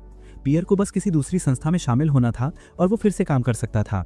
और संयोग से आज ही एम्प्रेस ने याकू को खुद का फार्मासिस्ट गिल्ड खोलने की अनुमति दी थी। याकू की इस गिल्ड एक ऐसी जगह बनेगी जहां नई तरह की मेडिसिन की रिसर्च और मिक्सिंग होगी। उसने हाथ बढ़ाकर पियर को इनवाइट किया, अगर उसे कोई आपत्ति ना हो तो वो उसकी हेल्प कर सकता है। ये सुनते ही पियर रो पड़ा। उसे आखिरकार इस देश में एक नई जॉब मिल गई थी। कुछ ही दिनों में उसकी दुकान का इंटीरियर बदल गया और शेल्फ्स मेडिसिन से भर गईं। लेकिन ग्रैंड ओपनिंग के ठीक पहले पियर अभी भी थोड़ा एंग्शियस था। उसे डाउट था कि वो अच्छा कर पाएगा या नहीं। तभी छोटी मैरी दौड़ते हुई आई और उसकी ट्राउजर्स खींचकर उसे मोटिवेट करने लगी। बस उसी कारण पियर ने खुद को संभाला और फिर से कॉन्फिडेंस पा लिया। दवा खाने का दरवाज़ा खुला। बाहर काफ़ी लोग लाइन में खड़े थे। उन्हें पता चला था कि यह फार्मेसी अब अदरवर्ल्ड फार्मेसी से जुड़ी है, इसलिए वो लोग लंबी क्यू से बचने के लिए यहाँ आ गए थे। पियर की लाइफ में पहली बार इतना बड़ा क्राउड उसके सामने खड़ा था और उसकी आंखें अनजाने में नम हो गईं। आखिरकार अब वो लोगों को सही मेडिसिन दे सकेगा। इधर ब्रूनो के एक दोस्त थे कैमिल। एक दिन मंदिर वालों ने उसे ह्यूमंस पर क्रूर एक्सपेरिमेंट्स करने के आरोप में पकड़ लिया। जांच के दौरान भी कैमिल ब्रूनो को उल्टा डांट रहा था। उसके हिसाब से ब्रूनो इस दुनिया की रियलिटी कभी नहीं समझ पाएगा। इंसान तो मरते ही हैं और वो लोग वैसे भी नए ह्यूमंस बनाते रहते थे, तो एक्सपेरिमेंट्स के दौरान कुछ लोग मर भी जाएं तो दुनिया खत्म थोड़ी हो जाएगी। कैमिल इसे ही इस दुनिया की नेचुरल ब्यूटी मानता था। ये सुनकर ब्रूनो अचानक नींद में ही चौंक कर जाग गया। वो अपने दोस्त कैमिल के साथ बीते हर एक पल को ड्रीम में फिर से देख रहा था। ब्रूनो अभी तक ये नहीं समझ पाया था कि कैमिल इतने अंधेरी राह पर क्यों चल पड़ा। अगली सुबह याकू का पूरा परिवार ब्रेकफास्ट कर रहा था। ब्रूनो को टेबल पर चुपचाप देखते हुए याकू को लगा कि शायद वो सिक है, लेकिन ऐसा कुछ नहीं था। वो बस पुरानी पेनफुल यादें याद कर रहा था। तभी बटलर भागते हुए आया और ग्रैंड नोबल को एक लेटर दिया। ये उनके बड़े बेटे पॉल का पत्र था। पॉल का नाम सुनते ही नन्ही ब्लैंच थोड़ी घबरा गई। पत्र में पॉल ने बताया था कि इस साल वो नॉर्मल से देर में वापस लौटने वाला है। ये सुनकर याकू की माँ थोड़ी टेंस हो गई। उन्हें चिंता थी कि पॉल की पढ़ाई ठीक से चल रही है या नहीं और कहीं वो खुद को ज़्यादा प्रेशर में न डाल ले। ब्लैंच ने काफ़ी सोचा, पर उसे भाई की यूनिवर्सिटी का नाम याद नहीं आ रहा था। तब लाउट ने फिर से उसे समझाया। बड़े भाई पॉल नोवोरूट यूनिवर्सिटी में पढ़ते हैं, जो कैपिटल का सबसे बड़ा और बेस्ट यूनिवर्सिटी है। वहाँ एडमिशन मिलना ही साबित करता है कि इंसान बहुत टैलेंटेड है। लेकिन लाउट ने यह भी नोटिस किया कि याकू अपनी मेहनत से पहले ही पॉल से आगे निकल चुका था। याकू ने शर्माते हुए एक हल्की सी मुस्कान दी, लेकिन असल में वो बस ऑकवर्ड था।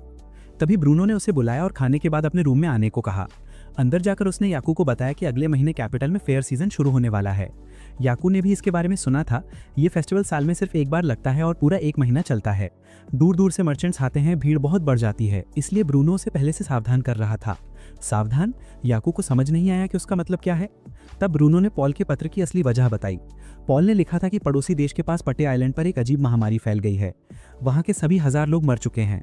ये सुनकर याकू के हाथ पैर ठंडे हो गए। ये बीमारी बिल्कुल अनयूजान थी। याकू और पूछना चाहता था, लेकिन ब्रूनो को भी ज़्यादा जानकारी नहीं थी। नोवोरूट यूनिवर्सिटी की टॉप रिसर्च कमेटी 2 इन्फेक्टेड लोगों को स्टडी के लिए वापस लाई थी, लेकिन वो दोनों भी उसी बीमारी से मर गए। ये सुनकर याकू पसीने पसीने हो गया। मतलब बीमारी हाईली कंटेजियस थी। ब्रूनो भी चुपचाप उसके विचार से सहमत था। हालांकि रिसर्च टीम अब उस आइलैंड पर आउटब्रेक को कंट्रोल कर चुकी थी, पर किसी को नहीं पता कि वहां आने जाने वाले कार्गो शिप्स ने इन्फेक्शन फैलाया या नहीं। और कैपिटल के फेयर में जाने से पहले सभी को मर्सेल पोर्ट पर रुकना पड़ता है, जो याकू के परिवार की टेरिटरी में आता है। इसीलिए ब्रूनो इस बीमारी को शाही राजधानी में फैलने से रोकने का कोई रास्ता ढूंढना चाहता था। सबसे बड़े बेटे पॉल के रिसर्च ग्रुप में कुल 4 लोग थे, लेकिन इनमें से 2 उस अजीब बीमारी से ऑलरेडी इन्फेक्टेड थे। उनके हाथ पैर इतने बैडली डैमेज हो चुके थे कि उन्हें बचाया नहीं जा सकता था। महामारी से बचाने के लिए उन दोनों के शवों का प्रॉपर अंतिम संस्कार कर दिया गया। और चूंकि बड़ा बेटा पॉल भी इस एक्सपेरिमेंट में शामिल था, इसीलिए उसे कमरे में ही कॉन्फाइनमेंट में रखा गया और बाहर जाने की परमिशन नहीं थी। इसीलिए बड़ा बेटा पॉल तुरंत घर नहीं लौट सका। नोवोरूट यूनिवर्सिटी में भी एक न्यू डिवाइस भी इस्तेमाल कर रहे थे। पॉल के अनुसार ये डिवाइस याकू द्वारा इन्वेंटेड माइक्रोस्कोप से काफी मिलता जुलता था। इसीलिए याकू ने ब्रूनो से कहा कि वो अपने बड़े भाई को एक पत्र भेजे जिसमें बीमारी का एक सैंपल भेजने की रिक्वेस्ट हो। इसी बीच महल में बड़ी मीटिंग चल रही थी। दूसरी दुनिया की फार्मेसी की स्थापना के बाद से बीमारी से होने वाली डेथ्स में लगभग 20% की कमी आई थी।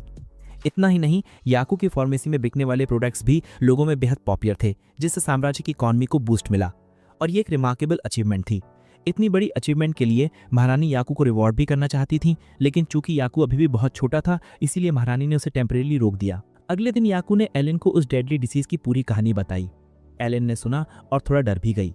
अगर ये डिसीज सच में कॉन्टीजियस है तो अब फेयर का सीजन आने वाला था। याकूब इसे रोकना चाहता था, लेकिन समय बहुत लिमिटेड था। बस 2 हफ्ते बाद मेले का आयोजन होने वाला था और अब वे शाही राजधानी में माल पहुंचने को नहीं रोक सकते थे। तभी लूट दौड़कर याकू को बुलाने आया, हाथ में बड़ा भाई पॉल का भेजा हुआ लेटर लिए हुए। याकू ने इसे पढ़ा और लिटरली पसीने से सोक्ड हो गया। सच में इस दुनिया में भी प्लेग था। उसके तुरंत बाद याकू और एलन ने तुरंत पैंडेमिक प्रिवेंशन की तैयारी शुरू कर दी।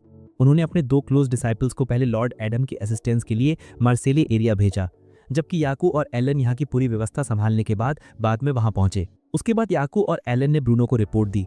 पॉल ने लेटर में जो बताया था उसके अनुसार याकू ने कंफर्म किया कि ये प्लेग ही थी, एक बेहद टेरिफाइंग डिसीज जिसने 14th सेंचुरी में यूरोप की हाफ पॉपुलेशन को वाइप आउट कर दिया था। इस डिसीज की मॉर्टेलिटी रेट बहुत हाई थी, लगभग 70% तक। अगर ये लंग्स को इन्फेक्ट कर दे तो डेथ ऑलमोस्ट सर्टेन थी।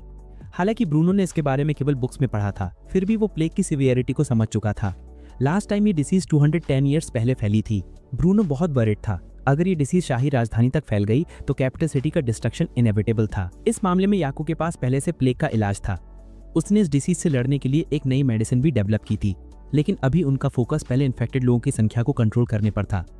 ये सुनकर ब्रूनो तुरंत समझ गया कि याकू क्या कहना चाह रहा है और दोनों फादर सन तुरंत महारानी को इन्फॉर्म करने महल पहुंचे।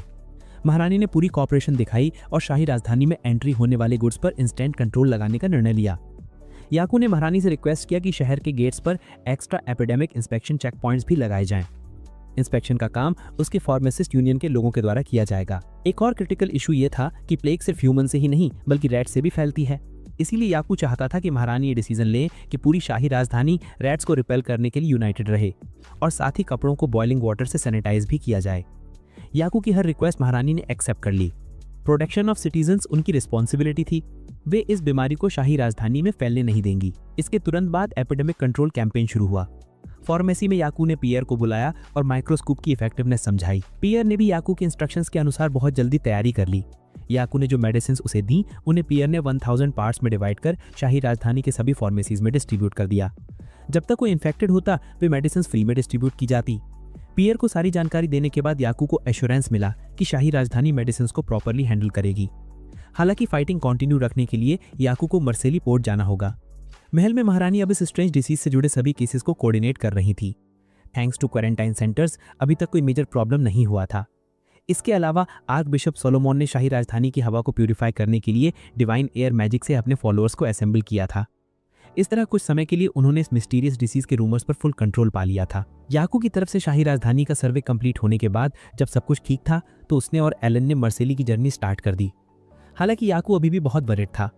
एक ऐसी पैंडेमिक जिसके बारे में वो केवल हिस्ट्री से जानता था, याकू को नहीं पता था कि वो अब इससे जीत पाएगा या नहीं। याकू की चिंता देखकर एलन ने उसे एनकरेज करने के लिए और रिएश्योर करने के लिए बात की। सबको पता था कि याकू की कैपेबिलिटी कैसी है और वो कॉन्फिडेंट था कि याकू सक्सीड करेगा। ऑफ कोर्स दूसरे भी यही सोचेंगे। याकू ने पीछे मुड़कर देखा। अंकल सेड्रिक और लिटिल लॉट उन्हें बिड बाय करने के लिए दरवाजे तक आए, साथ ही कई एनकरेजिंग वर्ड्स भी।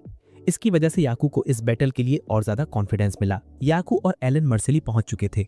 उसे यहाँ लौटे हुए काफी समय हो गया था, बस उसे उम्मीद नहीं थी कि लौटने का रीजन वही डेडली डिसीज होगा। जहाजों के एक बड़े फ्लीट को डॉक पर आते देखकर याकू को कंफर्म हो गया कि डिसीज के पैथोजेंस उन्हीं शिप्स में होंगे। इसीलिए फेयर शुरू होने से पहले उसे यहाँ क्वारंटाइन का काम कंप्लीट करना था। एलन के 2 डिसाइपल्स तुरंत उनका वेलकम करने के लिए बाहर आए। जैसा कि याकू ने इंस्ट्रक्शंस दिए थे, उन्होंने पोर्ट कर आने वाले सभी शिप्स को वहीं रोकने और क्वारंटाइन प्रोसेस में पार्टिसिपेट करने के लिए कहा। फिर उन्होंने याकू को कार्गो लिस्ट और क्रू मेंबर्स के हेल्थ चेकअप रिजल्ट्स भी दिए। उनका काम परफेक्टली डन था और अब याकू और एलन के लिए नेक्स्ट टास्क में लगने का टाइम था। याकू और एलन एक छोटी बोट लेकर कार्गो शिप्स के पास पहुंचे।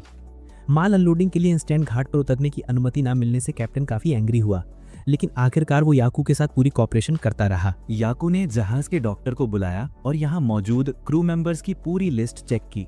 फिर याकू और एलन ने क्रू और कार्गो की जांच शुरू की। कुल मिलाकर कोई बड़ी समस्या नहीं थी, लेकिन याकू को जल्द ही पता चला कि कुछ क्रू मेंबर्स में मामूली ब्लीडिंग के सिम्टम्स दिखाई दे रहे हैं। इसलिए उसने डॉक्टर को एक नोट दिया और इंस्ट्रक्शंस दिए कि डॉक पहुंचते ही क्रू के लिए मेडिसिन लेकर आएं। क्वारंटीन का पहला फेज स्मूथ तरीके से पूरा हुआ, लेकिन ये सिर्फ पहला जहाज था।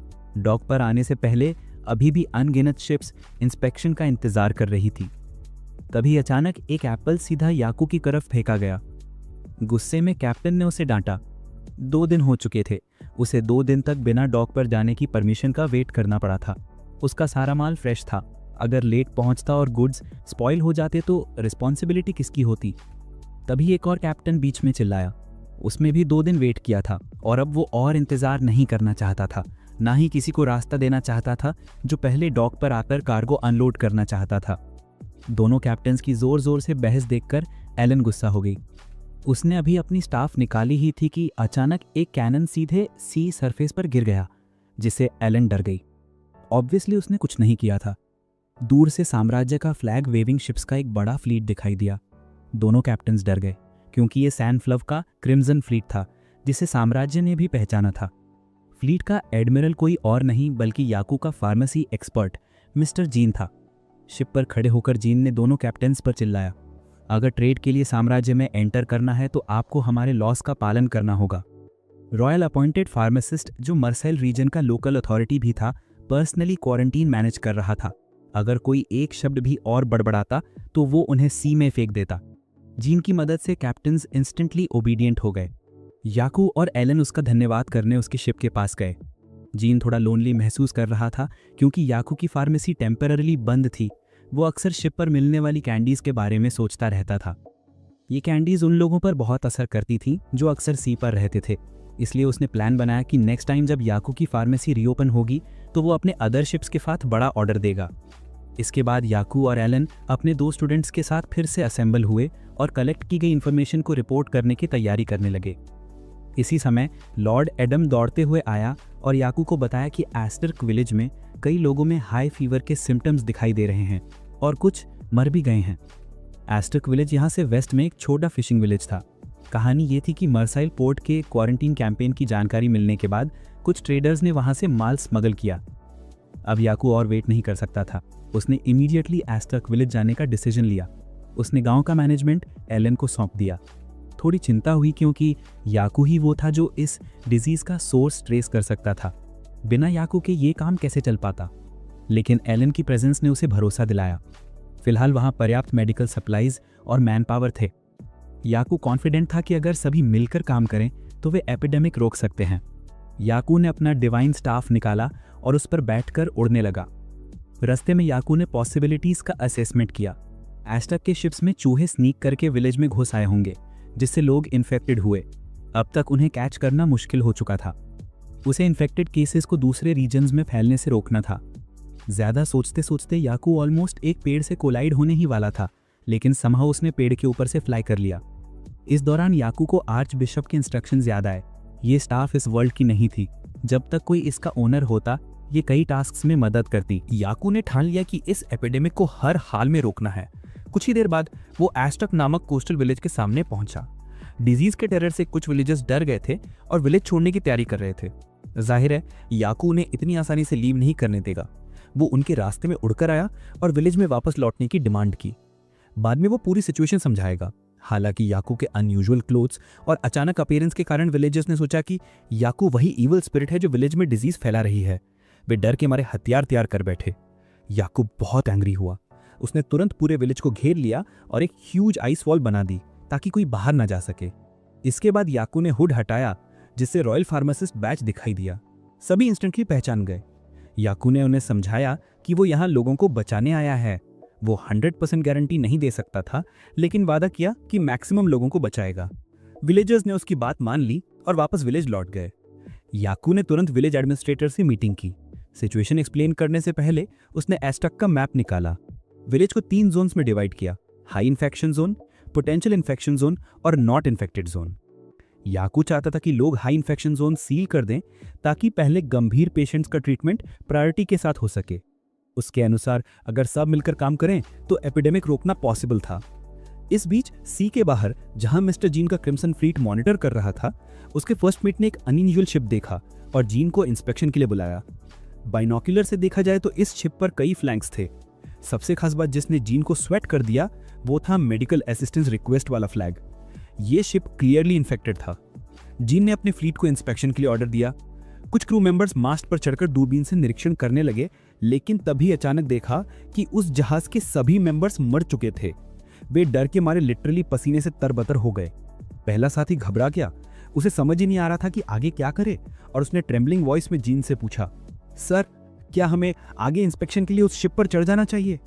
जीन का जवाब बिल्कुल साफ था, नो। यहां किसी प्रेस्टिजियस रॉयल फार्मासिस्ट के बिना जाना मतलब सर्टेन डेथ था। इन्फेक्शन का रिस्क इतना हाई था कि सर्वाइविंग का चांस ही नहीं था। इसलिए जीन ने तुरंत एक फर्म डिसीजन लिया। वो उस जहाज पर मौजूद लोगों को काम तरीके से विदा करेगा और फिर क्रू को ऑर्डर्स देगा कि कैनन्स तैयार रखें। जीन के दिल में इमोशंस पूरी तरह मिक्स्ड थे। याकू से अलग होने से पहले उसने उसे डिजीज से छुटकारा पाने वाली मेडिसिन दी थी। अगर उन स्मगलर्स ने अपने कार्गो को ओबीडियंटली अलग रखा होता तो उन्हें बीच सी में अपनी जान गंवानी नहीं पड़ती। लेकिन उस समय डिजीज के पैथोजेंस को मेनलैंड तक फैलने से रोकने का और कोई तरीका नहीं था। मजबूरी में जीन ने वो स्मगलरशिप समुद्र की तलहटी में डुबो दी। याकू की तरफ से अभी तक जो लोग इन्फेक्शन से बचे थे उन्हें दवा बांटने वाला पहला फेज पूरा हो चुका था। अब बस एक ही जोन बचा था, सबसे ज्यादा इन्फेक्टेड वाला एरिया। और ऑनेस्टली वहां अब याकू खुद अकेले जाना चाहता था। उसने बाकी मेडिकल स्टाफ को साफ बोल दिया कि वो यहीं पर रुके। सब उसकी सेफ्टी को लेकर चिंतित थे, लेकिन याकू उनकी नजरों से बचते हुए वहां से निकल गया। उसके अंदर भी टेंशन तो थी, ये तो बस शुरुआत का स्टेप था।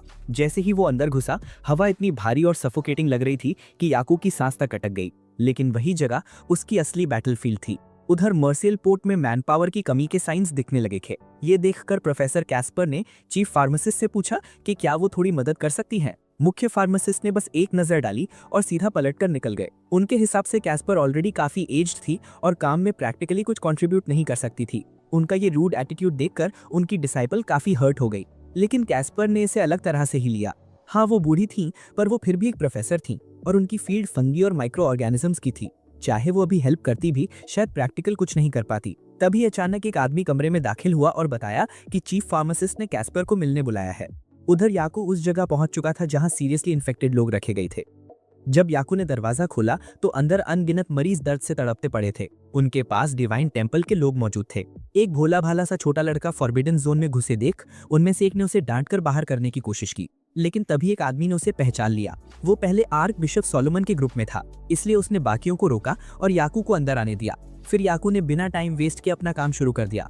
उसे पता था कि जो लोग बहुत सीवियर स्टेज में थे शायद उन्हें बचाया ना जा सकेगा, लेकिन फिर भी अपनी पूरी क्षमता के साथ कोशिश करना उसका फर्ज था।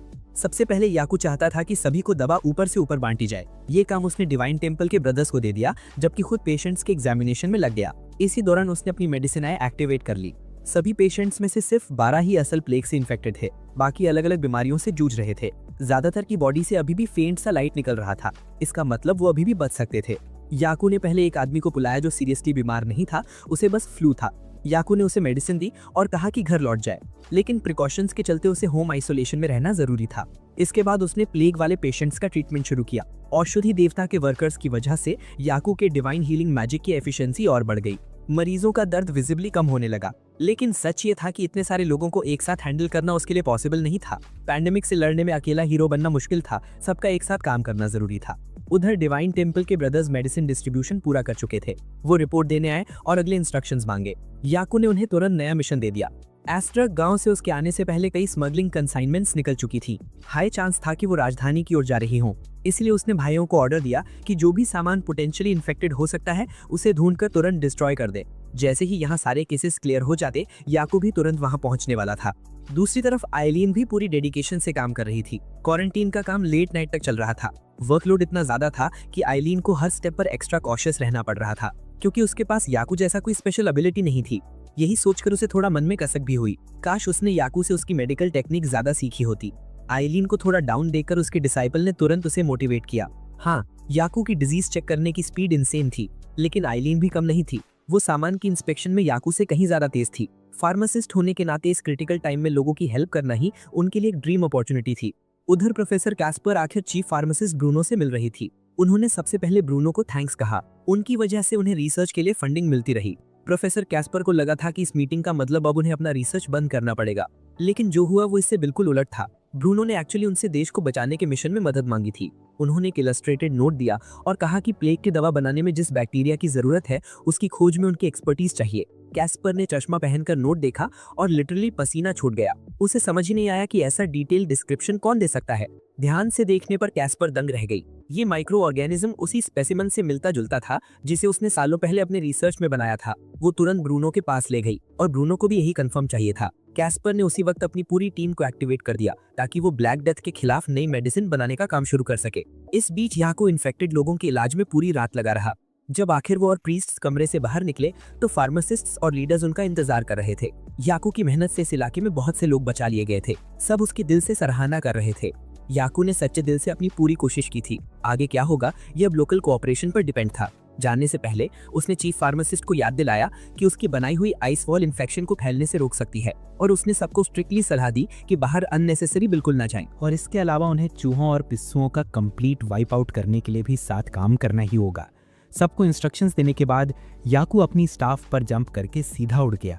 ऑनेस्टली उसे खुद भी अंदाजा नहीं था कि हेल्प करने में इतना ज्यादा टाइम लग जाएगा। उसे ये भी नहीं पता था कि डिवाइन टेम्पल के भाइयों ने स्मगलर्स को पकड़ा है या नहीं। ठीक उसी समय उसकी नज़र दूर उठते हुए एक स्मोकी क्लाउड पर पड़ी और वो तुरंत उस डायरेक्शन में जूम करके पहुंच गया। डिवाइन टेम्पल के ब्रदर्स ने याकू द्वारा दिया गया मिशन पूरी परफेक्शन के साथ पूरा कर दिया था। स्मगलिंग वाली कार्ट उन्होंने बिना देर किए जला दी थी और स्मगलर्स को बांधकर वहीं रोक लिया था। याकू ने हालात देखकर कामली लैंडिंग की और भाइयों ने उसे बताया कि पकड़े गए लोग हाई फीवर वाले सिम्टम्स में थे और इन्हें रास्ते में ही छोड़ दिया गया था। याकू ने हरी में उनसे पूछा कि स्मगलिंग ग्रुप में क्या क्या था, लेकिन याकू जैसे छोटे बच्चे को जवाब देने में भी थोड़ा इनसिक्योर और अनकंफर्टेबल हो गए। याकू धीरे से उनके सामने बैठा और एक हल्की सी धमकी दे दी। उसने कहा कि उन्हें एक डेडली डिजीज लग चुकी है, अगर अभी सच बता दें तो वो उनका इलाज कर देगा, वरना फॉरगेट इट। ये सुनकर वे कांप गए और अब उनकी हिम्मत नहीं हुई आगे छिपाने की। उन्होंने सब क्लियरली कन्फेस कर दिया। वे जो कार्गो ले जा रहे थे उसमें फ्रूट्स और एनिमल्स का एक क्रेट था और एनिमल्स वाला बॉक्स था वाइट स्क्विरल्स का जो पैंड आइलैंड से आए थे। ये सुनते ही याकू सचमुच शॉक्ड रह गया। पैंड वही हाईली इन्फेक्टेड आइलैंड था जहां सारे रेजिडेंट्स मौत का शिकार हो चुके थे। याकू ने उनसे और डिटेल्स मांगी, तब पता चला कि ट्रैवल के दौरान उनकी प्रोटेक्शन के लिए 4 होली वॉरियर्स भी साथ थे। याकू जितना इस पर सोचता उतना ही उसे फील होने लगा कि इस बार कुछ सीरियसली सिनिस्टर चल रहा है। जनरली होली वॉरियर्स आम लोगों की प्रोटेक्शन के लिए कभी नहीं निकलते, तो क्या उनका मिशन इस बीमारी को कैपिटल तक पहुंचाना था? ये सोचते हुए अचानक याकूब को याद आया कि क्वीन भी पहले ब्लैक डेथ से इन्फेक्टेड हो चुकी थी और उनके इन्फेक्शन का सोर्स कभी क्लियरली पता नहीं चला था। वो उस टाइम लगभग मर ही गई थी, लेकिन याकू की वजह से बच पाई थी। क्या इसी कारण कोई कैपिटल में और भी डेंजरस वर्जन लाना चाहता था? स्मगलर्स ने सारी इन्फॉर्मेशन याकू को दे दी और उससे दवा की भीख मांगी। डिवाइन टेम्पल के भाइयों का मन नहीं था उन्हें बचाने का, लेकिन याकू के लिए ये उसका मिशन नहीं था। वो उन्हें दवा देगा, पनिशमेंट का फैसला रॉयल कैपिटल ही करेगी। रॉयल कैपिटल की तरफ से ब्रूनो स्मगलिंग वाले शिप से जुड़ी हर डिटेल लेकर क्वीन के सामने महल में पहुंचा था। क्वीन को रिपोर्ट मिल गई थी कि उनका माल कैपिटल की तरफ आ रहा है। एस्टक विलेज से डिस्टेंस कैलकुलेट करके उन्होंने अंदाजा लगाया कि वो लोग शायद कल तक पहुंच जाएंगे। क्वीन ने तुरंत गेट नंबर 6 जो एस्टक की तरफ खुलता था वहां डिजीज इंस्पेक्शन स्ट्रिक्ट करने का आदेश दे दिया।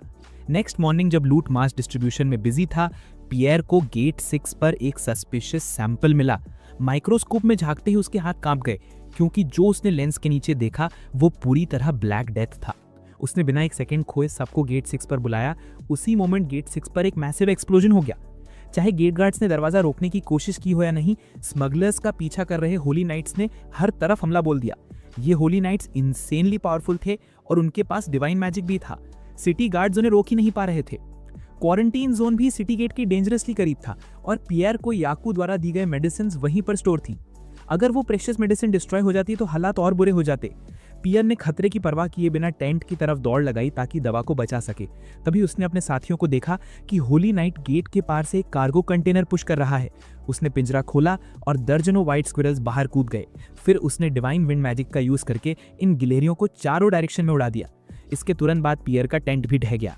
व्हाइट स्क्विरल्स को रूफटॉप्स पर फ्रीली दौड़ते देख पियर बुरी तरह घबरा गया। उसे अब भी याकू की वार्निंग याद थी।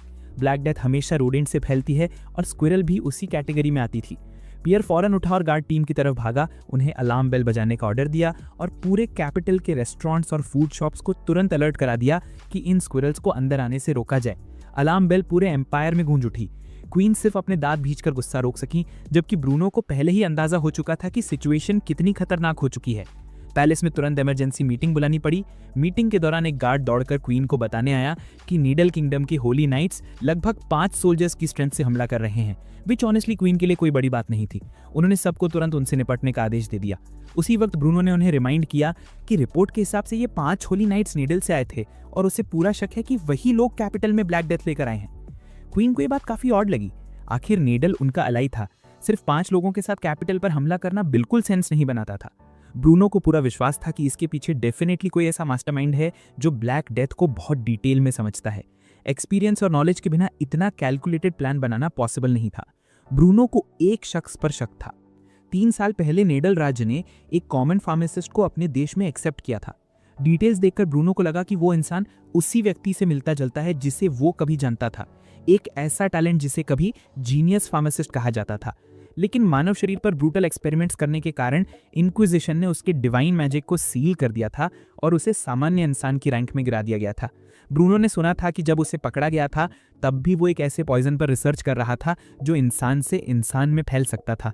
ये सुनकर क्वीन को भी सिचुएशन समझ में आ गई। अगर वही व्यक्ति नीडल में एक्टिव था तो उनके राजा की डेथ भी उसी की वजह से हुई होगी। ब्रूनो ने अपनी मुट्ठियां कस लीं। कमील चाहे उसका साथी रहा हो, लेकिन अब वो सिर्फ अतीत का हिस्सा था। इतना डेंजरस इंसान गेट 6 के बाहर बिल्कुल नहीं छोड़ा जा सकता, उसे वहीं किल करना होगा।